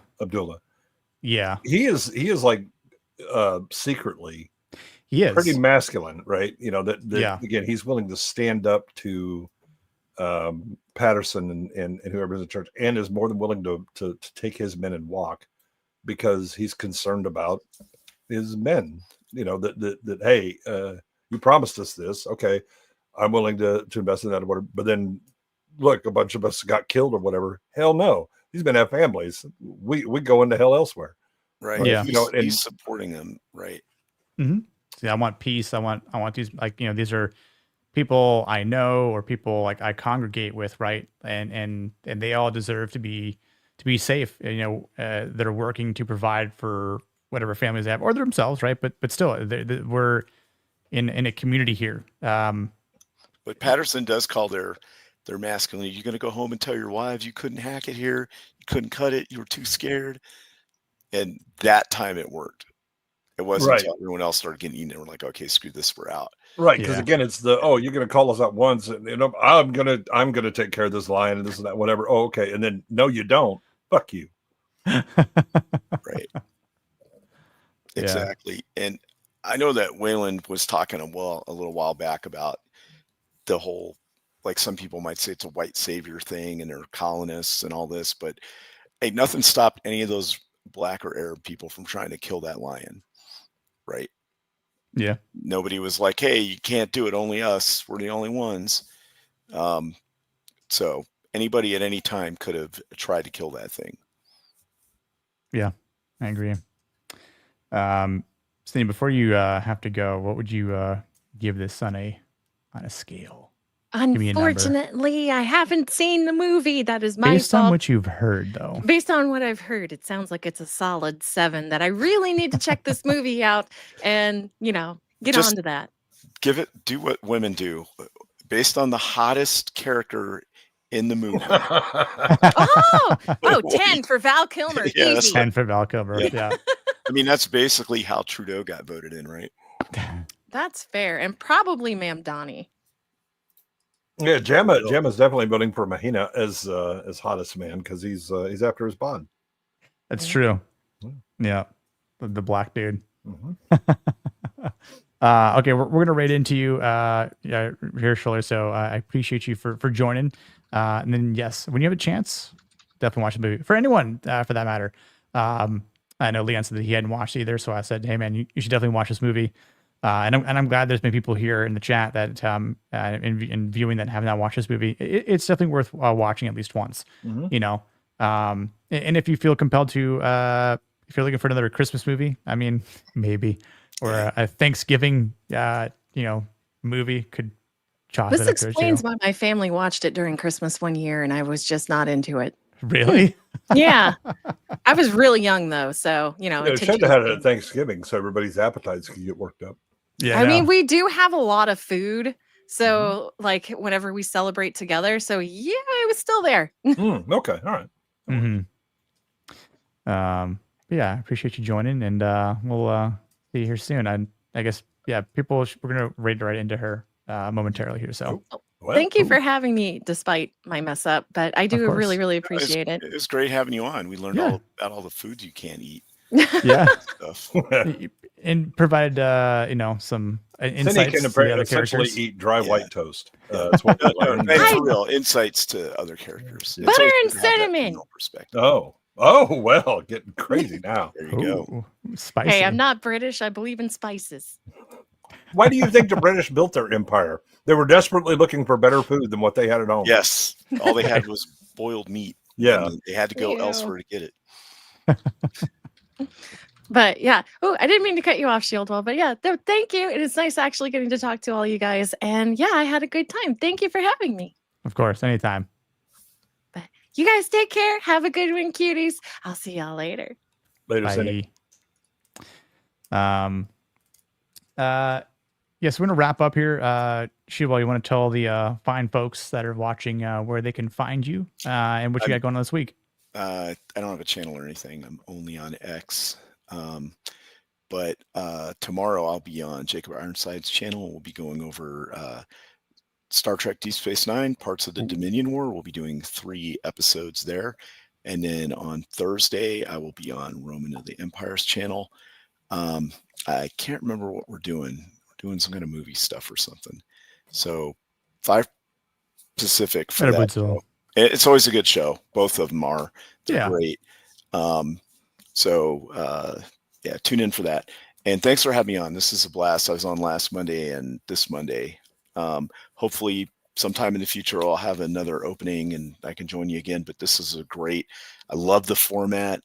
Appreciate it, man. The breakdown of, the masculinity, and it makes it succinct so we know what we're talking about. Then we go through the movie. It's a lot of fun.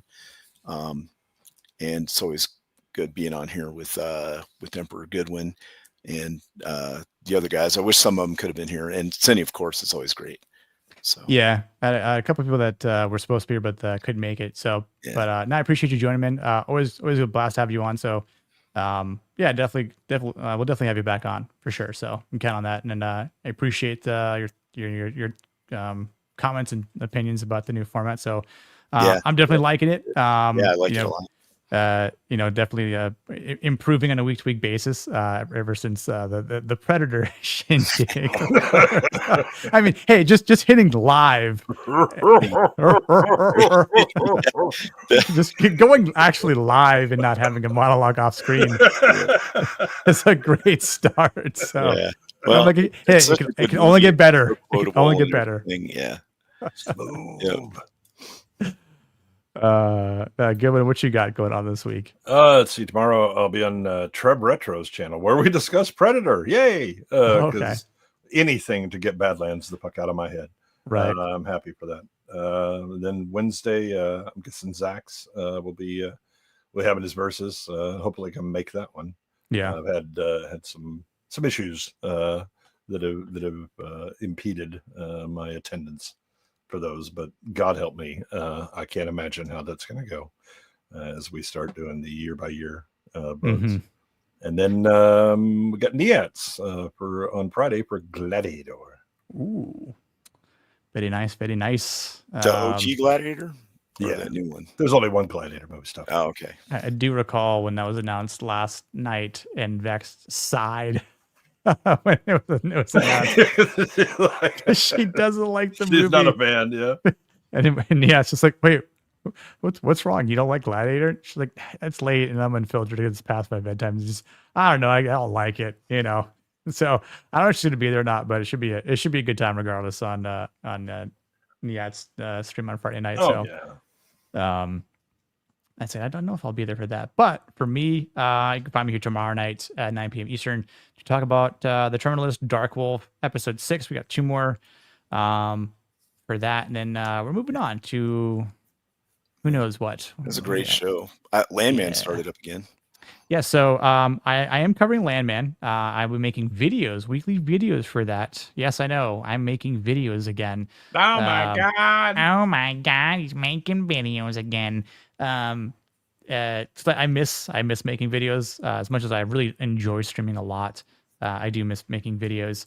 So you can count on those videos coming on. More than likely, we'll be able to put them out on maybe Wednesdays, hopefully on a consistent basis, since the show airs on a Sunday. So, you know, other things in life kind of fit in, preparing for this stream Tuesdays and so forth. But anyway, check that channel out for those videos. We got 2 to 3 years to prepare for Alien Earth season 2. We will be doing Alien Earth season 2, so you can rest assured. I'm hoping I die before that comes out. No, my friend, I will reincarnate you so you can somehow just wheel my corpse up. We will find Lord Tentacles to insert. Exactly. He's got the Necronomicon, and he's like, "You must." Are you like what? Okay, so Lord Tentacles is good. What are your thoughts? All you just hear is stop, like. Yeah. We're gonna transfer your consciousness into this 12-year-old body. We'll just give it a voice box. Alien Earth. Yeah, exactly. Yep. And you could have been the most beautiful child with like all kinds of skills. No, we're going to put you in the ugliest kid we can. That's right. We're going to get Ana's face as the child that we put her in. No. Because that's basically what they did in the one episode that I saw of that. Yeah. Oh God. I am low key looking forward to that just because of the insanity that I'm sure Noah Hawley is cooking up for us to just completely. Well, again, I hope they double the budget. I hope they double the budget. Burn it down just that much faster. Let's go. Yeah, lose more money, please, by all means. So then Wednesday, I should be able to be on ABF stream, but yeah, I haven't been able to make a couple last Wednesdays for Zach's streams just because work itself. So it's been impeded that, but I'm looking forward to that. Hopefully I can make that show. And then you can catch me on Diabolical Souls, Gooch's streams for late night with Gooch and Gang to talk about some, daily topics and whatnot. And then I should be on Niat's stream next Sunday as well, FCE podcast. So, and then next Monday here on Masculine Mondays, we're talking about gangs of New York with our friend of the channel, Foulball Productions, Matt's all-time favorite male actor. Yeah, go ahead and sub to or follow Foulball Productions on X, and just say, guys, Matt, I'm so glad you're a fan of Daniel Day-Lewis. That's right. We're glad that we're, I hope you tune in for that. Yep. Matt, hope you're I'm listening. going out on a limb. He hates that guy, right? Yes, he does. He's not a fan. Yeah. But this will really tear him because he thinks Scorsese is the greatest of all time, but he hates Daniel Day-Lewis. Now, this is a movie that is going to cause some conflict within his soul. Yeah. I mean, there are opinions that will be shared next week, of course. So can't even make it through Matt's opening opinions. And that's with drinking, I'm sure. Exactly, yeah. Waylon's already killed half a bottle before he goes in. You think I'm going to the sober? You're crazy. Yeah. Give me the strong stuff. I am drinking the strong stuff. Oh, gosh.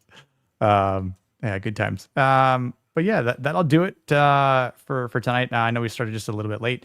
Yeah, we're gonna raid it into Cindy's stream. So number one, I just want to thank everyone in the chat. You guys always kill it week in and week out, and I'm very thankful for you guys showing up on a consistent basis. And for everyone new out there that has found and discovered the stream, hopefully if YouTube's doing its good old thing with the algorithm, or if people are sharing it online, I do appreciate that as well.